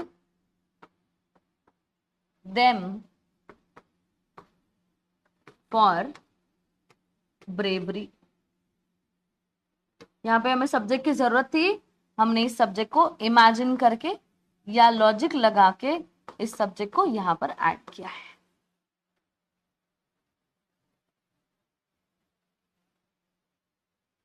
टीचर, अरे भाई गवर्नमेंट ना, किसी ब्रेवरी क्या होती है, शौर्यता। शौर्यता का पुरस्कार कौन देता है, ठीक है हम तो देते हैं, चलो बहुत अच्छी बात, गवर्नमेंट देता है ना। किसी को भी शौर्यता का पुरस्कार कौन देता है, गवर्नमेंट देता है। थोड़ा जीके स्ट्रॉन्ग करोगे, है ना।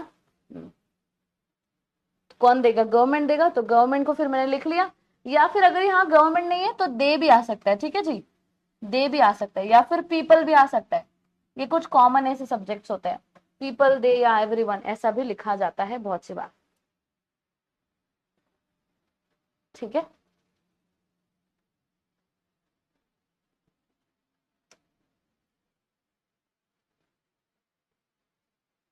If subject is not given in passive, इसको हमेशा हम इमेजिनरी सब्जेक्ट्स में लिखते हैं। जैसे government rewarded them for bravery, हाँ जी।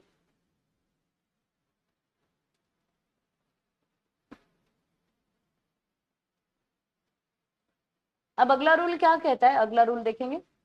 अगर एक्टिव वॉइस में पीपल या वी ये दो शब्द सब्जेक्ट बनाकर लिखे हो तो पैसिव वॉइस की जो शुरुआत है वो जरा अलग हो जाएगी। वो क्या होगी, इट इज से अलग होगी, इट इज। जैसे इट इज प्लस V3 ऐसा होगा। जैसे people say that he is honest, तो आप लिखोगे it is said that he is honest. जब लिखा we hope that he will pass, तो हमने लिखा it is hope that he will pass. Rule ये कहता है अगर कभी भी सेंटेंस में पीपल या इफ ऐसे दो सब्जेक्ट्स एक्टिव वॉइस में दिए हो तो पैसिव में कभी कभी इंट्रोडक्टरी फ्रेजेस का यूज किया जाएगा। अब आप कहोगे मैम ये क्यों, ऐसा क्यों।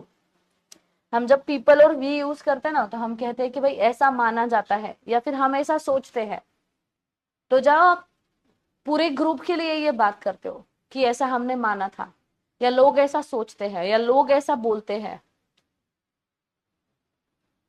हाँ हायर ऑथोरिटीज भी हो सकते हैं, तब आप फिर ये ऐसा बोला जाता है या ऐसा होप किया जाता है, ऐसा होगा वहां।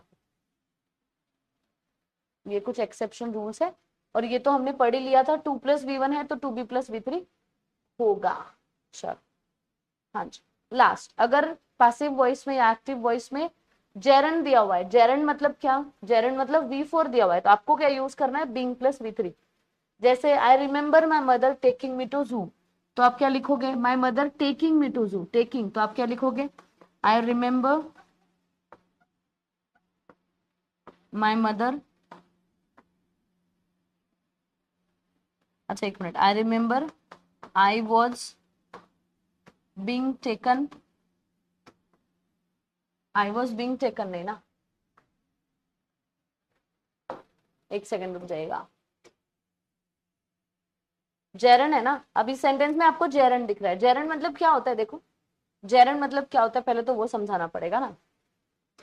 जेरन मतलब जब सेंटेंस में ऑब्जेक्ट ये V4 के रूप में आए, सेंटेंस में ऑब्जेक्ट V4 के फॉर्म में आए।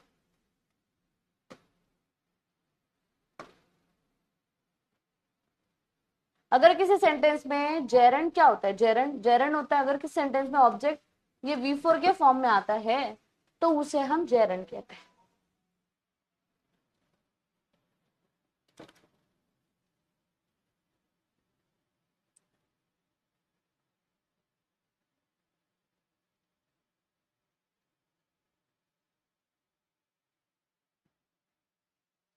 जैसे I remember my mother taking मी, मुझे क्या याद है कि मेरी मम्मी मुझे लेकर जाती थी। आप इतना मत सोचो, आई रिमेम्बर के बाद आपको V4 दिख रहा है, V4 है, ये सेंटेंस में ऑब्जेक्ट का काम कर रहा है। मुझे क्या याद आता है, उनका मुझे जू लेकर जाना याद आता है, तो वो मीनिंग छोड़ दो।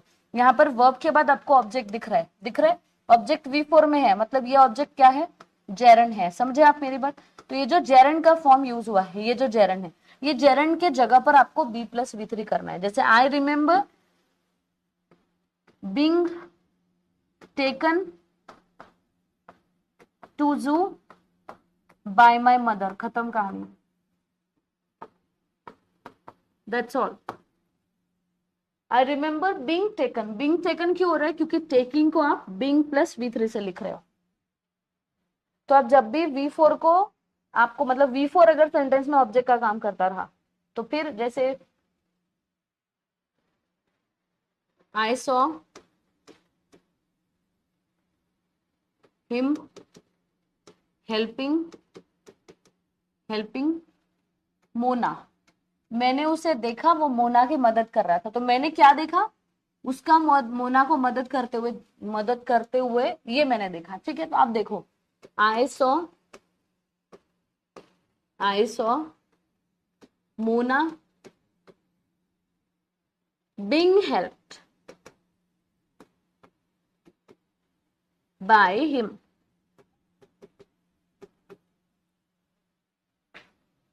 आपको इतनी बात मेक श्योर करनी है कि आपके सेंटेंस में बीइंग+V3 दिया हुआ है या नहीं। We found his friends laughing at him, तो इसका क्या होगा, we found him being laughed at by his friends. ठीक है, we found him being laughed at by his friends.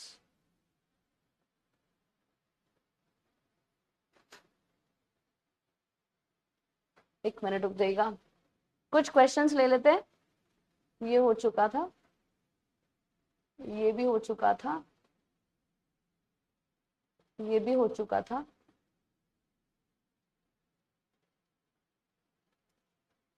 चल कुछ क्वेश्चंस डिस्कस करते हैं ताकि जब ये क्वेश्चंस आएंगे तब मैं आपको फिर से चीजें समझा सकूं। इसको पोल को हम यही लिखते हैं, 45 सेकेंड रखनी है पोल।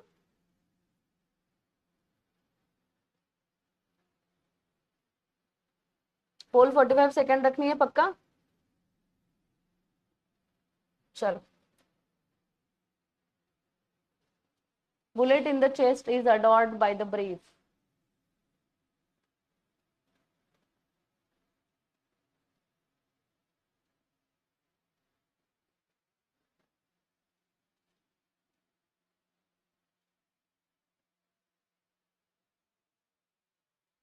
Right, right, Manju, right.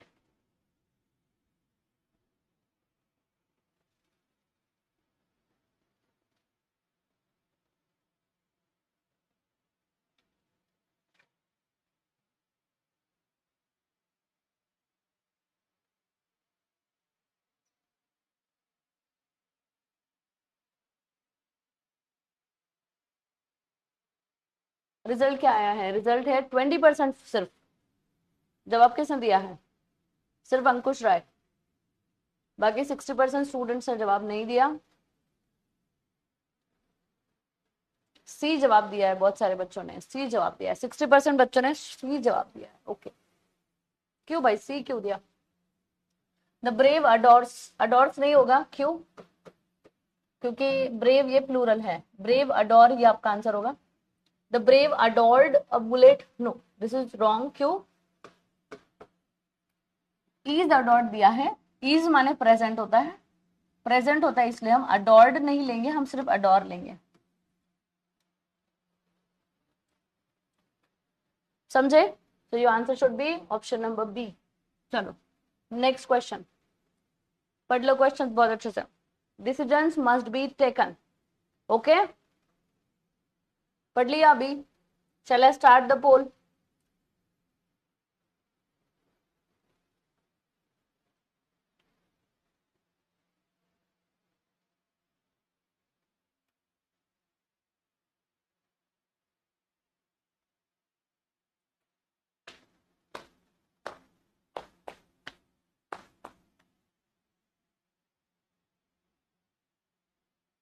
Clear जवाब है एकदम, बहुत ही आसान जवाब है।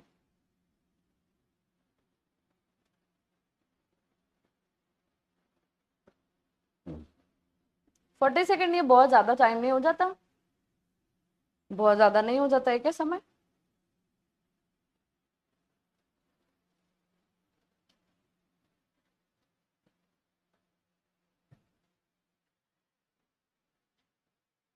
28% लोगों ने ये जवाब दिया, decision should be taken. Should be क्यों होगा यहाँ पर? मस्ट भी दिया हुआ है ऑलरेडी, मॉडल ऑक्सिलरी दिया है, सेम ही कैरी करो। It is good to take decision, C वाले कोई नहीं है, ठीक है। D, we should take decision, we should क्यों होगा? मस्ट का शुड क्यों होगा? किसका जवाब सही है? मंजुनाथ, अंकुश राय, ओम प्रकाश और अंजलि त्रिपाठी। मंजुनाथ ने कब में जवाब दिया है? 18 सेकेंड्स, 20, 23, 39, ठीक है। मंजुनाथ आपका मतलब जो आंसर है, आंसर देने का जो ये हम कह रहे हैं टाइम है, वो टाइम काफी आपको कम लग रहा है, अच्छी बात है, बहुत अच्छी बात। अच्छा ठीक है, शैल आई एक्सप्लेन दिस? हम्म, यहाँ पर मॉडल ऑक्सिलरी मस्ट का यूज हो रहा है। आपने क्या चूज करना है? मस्ट को, मस्ट को चूज किया, ऑप्शन नंबर बी। अच्छा हमने वी क्यों लिया? क्योंकि डिसीजंस लेने चाहिए। अब डिसीजंस कौन लेंगे? या तो लोग लेंगे डिसीजन, आप यहाँ पर पीपल लिखते तो फिर भी ठीक था, अगर आपने पीपल लिखा होता फिर भी सही था, दे होता फिर भी सही था, वी दिया है फिर भी सही है, एवरीवन होता फिर भी सही था, कोई बात नहीं, ठीक है। किसी को कोई दिक्कत है इसमें? गलतियां नहीं करनी है, ऐसे सिली मिस्टेक्स नहीं करने हैं, ठीक है। आगे आ जाओ। अच्छा ये देखो क्वेश्चन वाले हमने क्यों नहीं परफॉर्म किए, मैं आपको बता दूंगी थोड़ी देर बाद। क्वेश्चन वाले हमने क्यों नहीं देखे हैं ये भी मैं बता दूंगी आपको थोड़ी देर बाद, रुक जाओ जरा। द रूम वॉज क्लीन्ड, ठीक है।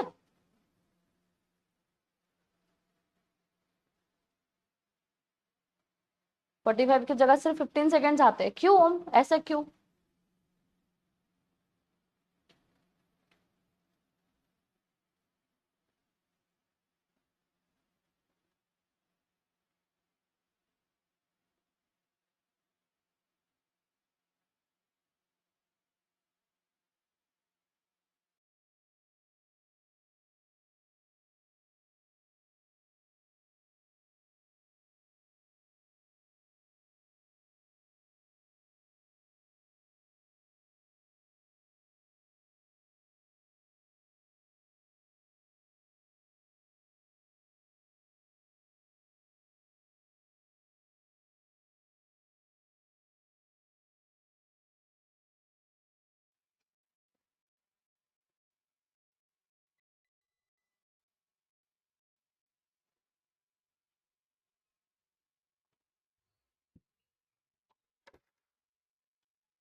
देखो डिस्कस करेंगे हम यहाँ पर जवाब।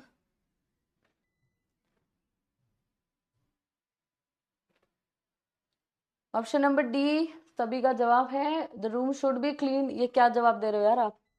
हेमा यादव, अंकुश राय, इन्होंने जवाब दिया है।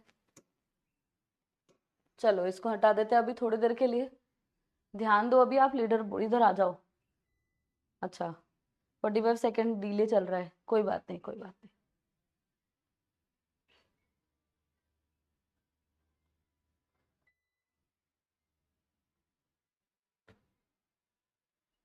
अच्छा आप ध्यान दो अभी, हम क्या डिस्कस कर रहे हैं अभी, हम डिस्कस कर रहे हैं इस स्टेटमेंट को, द रूम वॉज क्लीन।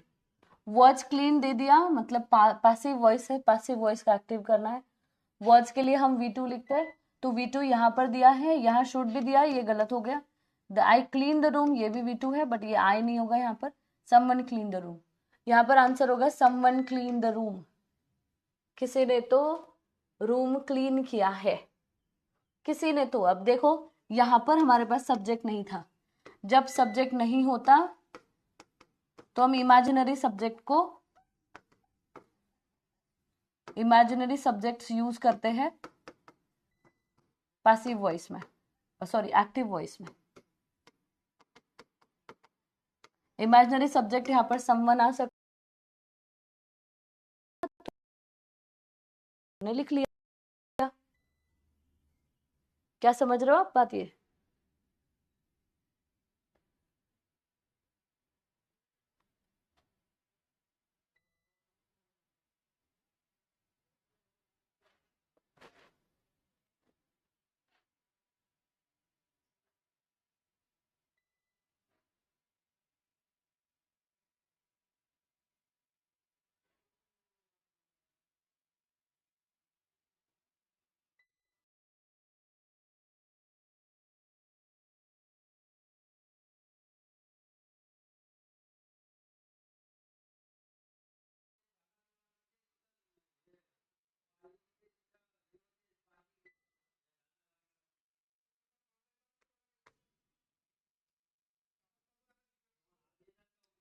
ठीक है,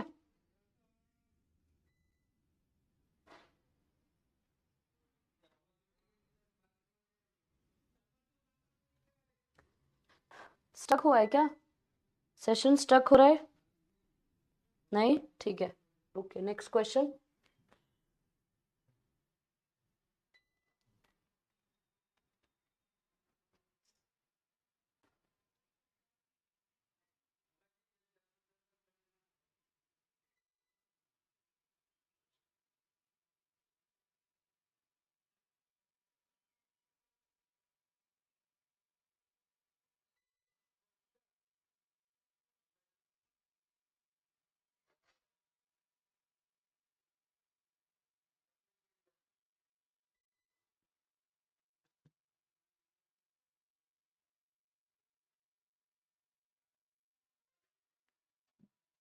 अच्छा ठीक है, ओके चले स्टार्ट पोल हियर। अभी आएगा या नहीं आएगा पता नहीं यार।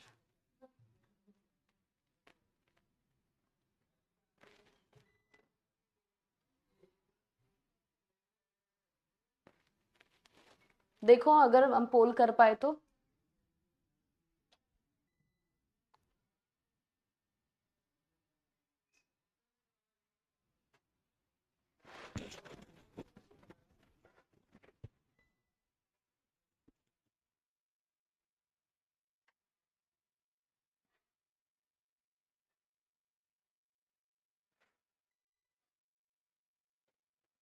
I should have met him yesterday.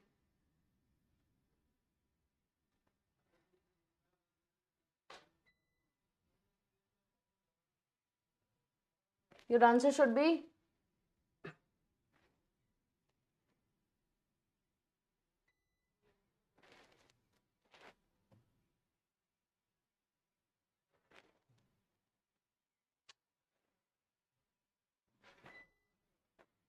Pawan Patel, okay Hima Yadav, Manjunath. ठीक है बेटा ठीक है, सो आपका आंसर होगा he should have been met by me yesterday। He should have been क्यों हो रहा है, यहाँ पर शुड हैव दिया हुआ है। हैव अगर दिया है तो आप क्या यूज करोगे, बीन यूज करोगे या नहीं करोगे। So he should have been met by me yesterday। ठीक है, so your answer should be option number D here. Next question, one could see her lying on the flower beds. अब ध्यान से जरा सोचिएगा,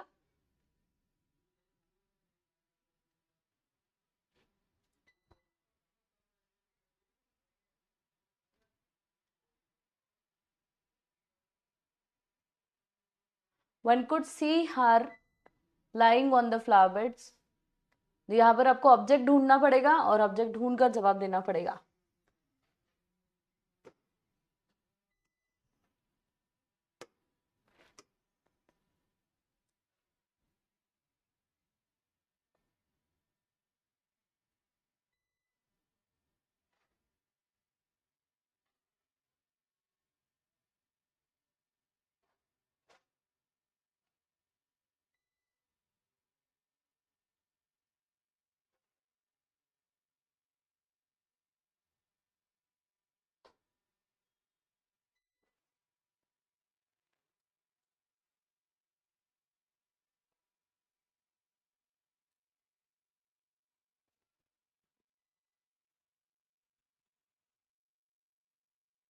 आया जवाब? चलो ठीक है। किसे जवाब दिया भाई? ओम प्रकाश, मंजुनाथ, होम, हेमा यादव। 37 स्टूडेंट्स ने जवाब दिया। ए ऑप्शन 50% लोगों ने दिया। क्यों आप ए ऑप्शन क्यों दिया? देखो यहाँ पर क्या दिया है, one could see her. Could दिया हुआ है तो आप क्या करोगे? कुड भी करोगे, ठीक है ना? कुड भी करोगे तो यहाँ से ये जो कुड सी वाला ऑप्शन है इसको कैंसिल आउट आप कर सकते हैं। फिर कुड बी और कुड बी। अब देखो एक इंसान उसको देख सकता है कि वो फ्लावर बेड्स पर पड़ी हुई है या सोई हुई है या लेटी हुई है, ठीक है? उसको किसको देख सकता है? उसको। ये हमारी ऑब्जेक्ट है, ऑब्जेक्ट को आप कैरी करोगे, राइट? तो ये आपका बी और सी, मतलब ए भी कैंसिल आउट हो रहा है। फ्लावर बेड्स नहीं देख रहे हो आप, उसको देख रहे हो। समझे आप मेरी बात? थोड़ा सोचना होगा ना। तो क्या होगा? शी कुड बी सीन या फिर शी कुड बी लाइंग। तो शी कुड बी के बाद कुड बी पैसिव वॉइस में हम V3 लिखते हैं। अगर आपने थोड़ा लॉजिक लगाया तो ऑप्शन नंबर सी आपका जवाब आना चाहिए। So your answer should be option number C. Option number C क्यों आ रहा है ये मैंने समझाने की कोशिश की है। ऑब्जेक्ट पहचानो। ऑब्जेक्ट आप अगर नहीं पहचानोगे तो मुश्किल हो जाएगी। ऑब्जेक्ट क्या था? वो थी ऑब्जेक्ट, तो उसको ऑब्जेक्ट बनाया तो हमारा एक ऑप्शन कैंसिल आउट हो गया। उसके बाद कुड के लिए कुड भी चाहिए, फिर हमारा एक और ऑप्शन कैंसिल आउट हो गया। कुड बी के साथ V3 चाहिए, एक और ऑप्शन कैंसिल आउट हो गया। इसी तरह से हमने एलिमिनेशन मेथड से आंसर निकाला है। बट वैसे भी टेक्निकली भी she could be seen lying on flower beds, उसको देखा जा सकता है जो कि वो फ्लावर बेड्स पर लाई है, पड़ी हुई है, लेटी हुई है, सोई हुई है, ऐसे मीनिंग से। समझे? चलो नेक्स्ट क्वेश्चन डिस्कस करेंगे। We expect good news.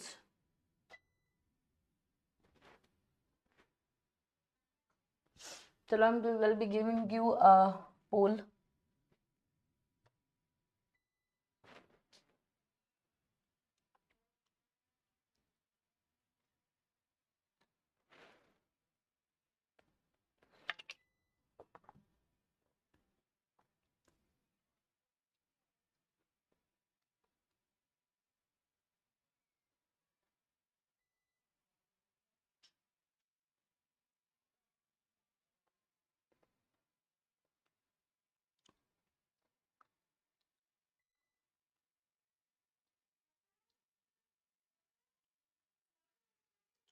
आ रहे जवाब?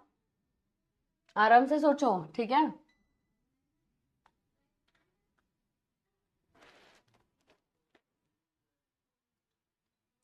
ओके देखो, हेमा यादव, ओम प्रकाश, अंकुश राय, अंजलि त्रिपाठी, इन लोगों ने जल्दी जवाब दिया है। 57% रिजल्ट आया है। A option is your right answer. How A option is your right answer? We expect good news. Object क्या है? गुड न्यूज है। Good news is expected by us, सीधा सीधा जवाब है। Let good news be expected, ये लिखोगे? Letters लिखोगे? Expecting good news from them, ये लिखोगे? नहीं, कोई सेंस नहीं है। इतने सही से जवाब आप लोग कैसे कैसे गलत कर सक रहे हो यार? मतलब इतने इजी क्वेश्चन है, आप कैसे गलत? ये बी ऑप्शन वाले बच्चों ने क्या सोचा था? इंपरेटिव स्टेटमेंट है ये? कैसे इंपरेटिव हो सकता है? अच्छा, लेटर्स हम लेते हैं क्या पैसिव में? फिर क्या गलतियां क्या चल रही है भाई?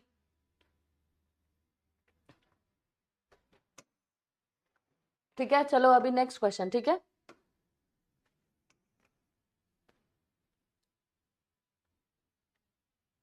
माई teacher gave me a journal to read. अब ध्यान से, अब आपको 2+V1 मिल गया तो 2B+V3 नहीं कर देना। पूरा स्टेटमेंट देखो पहले, फ्रेज है या सेंटेंस है?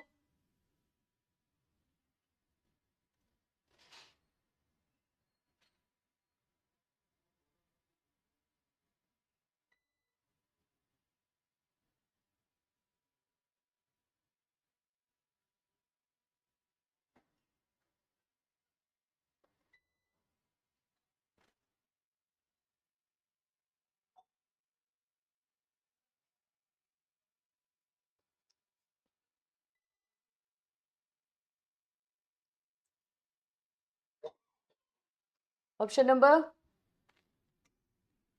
Number D will be your right answer. बाप रे, मतलब बहुत कम बच्चों, सबसे ज्यादा जवाब सी को दे रहे हो आप ना। Journal was given me, given me कैसे होगा? मैंने अभी थोड़ी देर पहले बताया, टू मी होता है, टू हर होता है, यहाँ पर टू मी होगा ना, तो इसलिए सी ऑप्शन गलत हो रहा है। A journal was given me नहीं, a journal was given to me. यहाँ पर I was given to journal, आप जर्नल को दिए गए, ये क्या मीनिंग है भाई? A journal to read was given to me by my teacher. देखो, अ जर्नल टू रीड नहीं, ये जो टू रीड है ना, ये कॉम्प्लीमेंट्री पार्ट है, ये बात होना चाहिए। ये क्या होना चाहिए? A journal was given to me by my teacher to read, ऐसा होना चाहिए। अब फिर हमारा सही जवाब ये होगा, क्योंकि I was given a journal by my teacher to read, ये भी हमारा आंसर आ सकता है। दो ऑब्जेक्ट दिए हैं, एक ऑब्जेक्ट दिया है जर्नल टू रीड और दूसरा दिया है मुझे दिया, समझे? अब यहाँ पर अगर दो ऑब्जेक्ट है तो किसी एक ऑब्जेक्ट का आप यूज कर सकते हो। अब किसी एक ऑब्जेक्ट का यूज कर सकते हो मतलब क्या होगा? किसी एक ऑब्जेक्ट का यूज किया, मतलब आई भी आ सकता है और जर्नल भी आ सकता है, सही होना चाहिए। A journal to read was given to me नहीं, a journal was given to me by my teacher to read, ये स्टेटमेंट लास्ट में चाहिए था, because it's a complementary part. समझे? ये क्यों स्टक हो गया भाई फिर से?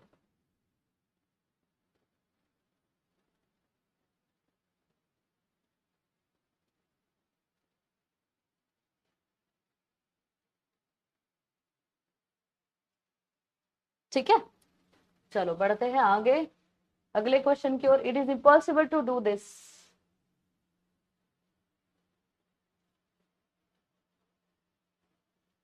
थोड़ा सा थोड़ा सा लॉजिक लगाओ, जरा लॉजिक लगाओगे तो आंसर आएगा इजीली।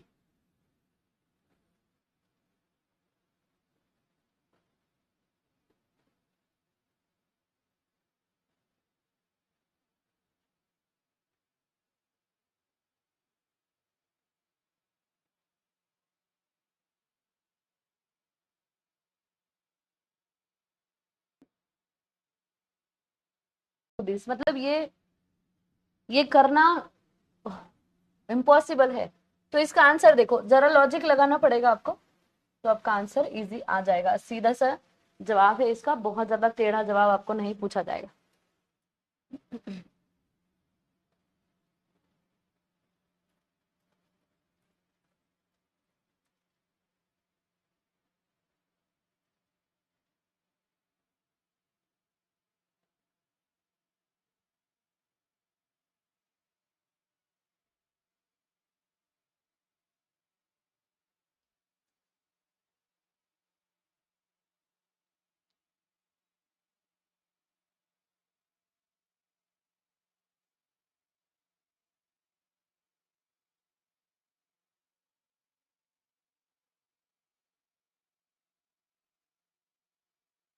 आपका आंसर है हेमा यादव, पवन पटेल, इन दोनों ने जवाब दिया। आपका आंसर, ज्यादातर बच्चों ने it is impossible to be done. Okay, it cannot be done, थोड़ा सोचने के बाद, लॉजिक्स लगाने के बाद जवाब आ रहा है। इट कैनॉट बी डन हम क्यों कह रहे हो? ये हो नहीं सकता। देखो उन्होंने क्या कहा, इन्होंने कहा इसको करना इम्पॉसिबल है, आपने क्या कहा? ये हो नहीं सकता, ये हो नहीं सकता, it can not be done. ठीक है, सो option number D will be your right answer here.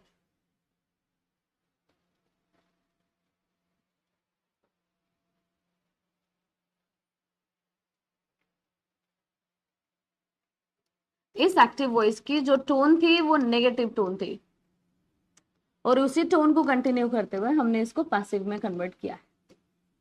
It is impossible to do this, it can not be done. चलो,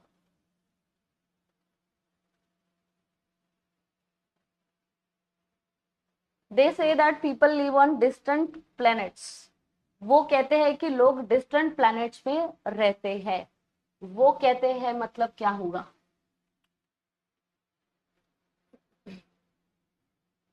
इसका जवाब बहुत सोच समझ के देना है, ठीक है? बहुत गड़बड़ नहीं करनी है।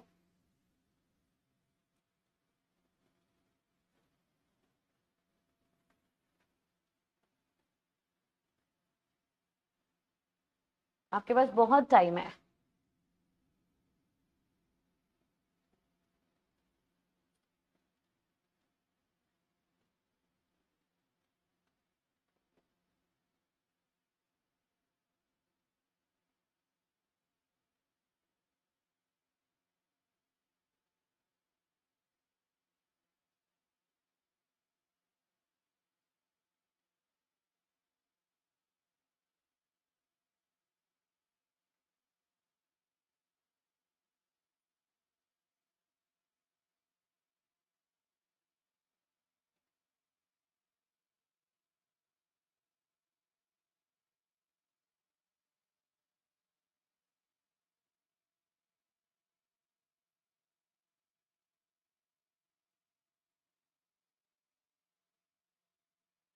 ठीक है,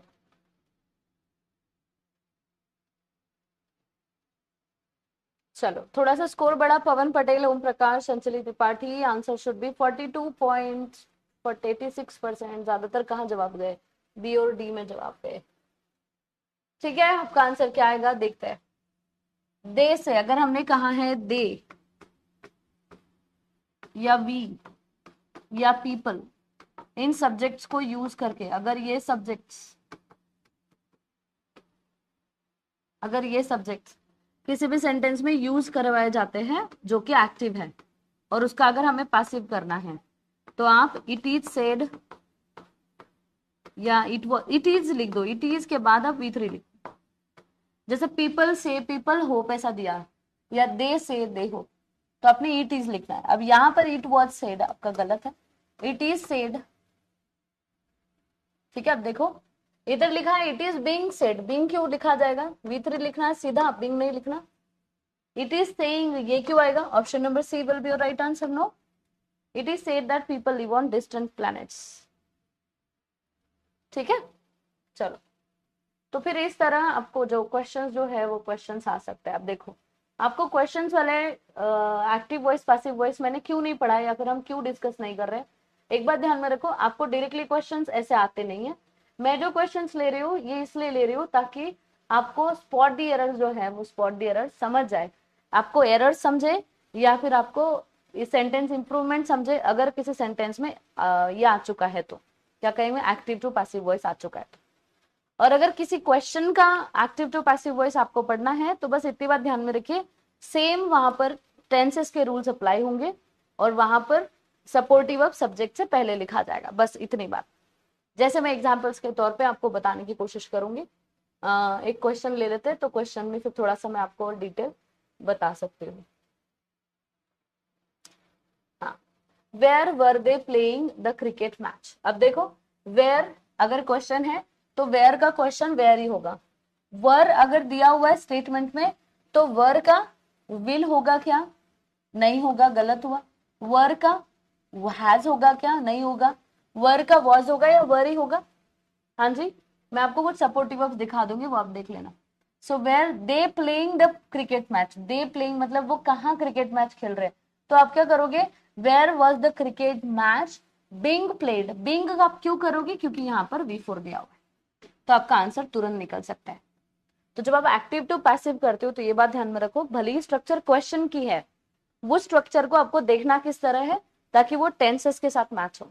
सबसे इंपॉर्टेंट चीज एक्टिव टू पैसिव में ये करनी है आपको, अपनी एग्जाम के लिए जो मैंने आपको टेंसेस का चार्ट दिया है उसको बढ़िया से पढ़ो, और उसके साथ जो इंपेरेटिव का हुआ है वो बढ़िया से पढ़ो, क्योंकि उसमें टेंसेस अलाउड नहीं है। टेंसेस उसमें ऐड नहीं किए जाते, अप्लाई नहीं होते हैं, इसलिए हमने वो अलग से किया। उसके बाद जो मैंने आपको आज एक्सेप्शन रूल्स पढ़ाया है ना, बस उसको ध्यान दो, वही आपके एग्जाम को क्रैक कर पाएगी। ये ऐसे क्वेश्चंस आपके एग्जाम में आते नहीं है, इसलिए फिर मैंने ऐसे क्वेश्चंस आपको करवाई नहीं, ताकि फिर हम क्यों डबल जबरदस्ती आपको और ज्यादा कंफ्यूज करने की कोशिश करें। ठीक है, तो हम आज के सेशन में यहाँ रुक जाते हैं। आज के सेशन के लिए बस इतना ही। आई होप आपको सारी चीजें समझ आई हो, या फिर मैं सारी चीजें समझा पाई हूँ। अगर कोई भी डाउट है तो आप मुझे अभी पूछ सकते हो, हम उसको डिस्कस कर सकते हैं। चलो, डाउट पूछिएगा। अगर कुछ नहीं समझ आया वो भी बता दीजिए। अगर कुछ समझ आया या फिर आपको कहीं पर समझ आया बट थोड़ा सा भी कुछ कंफ्यूजन है, तो जल्द से जल्द मुझे बताने की कोशिश आप लोग करेंगे।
A letter has to be delivered quickly. Okay, अंकुश मैं बताती हूँ।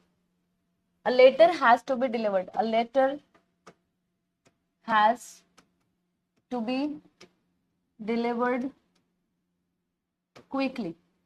A letter has to be delivered. It's a passive voice. इसका एक्टिव करना है तो हमें सब्जेक्ट ढूंढना होगा। सब्जेक्ट क्या होगा? सब्जेक्ट या तो समवन होगा या तो फिर पोस्टमैन होगा।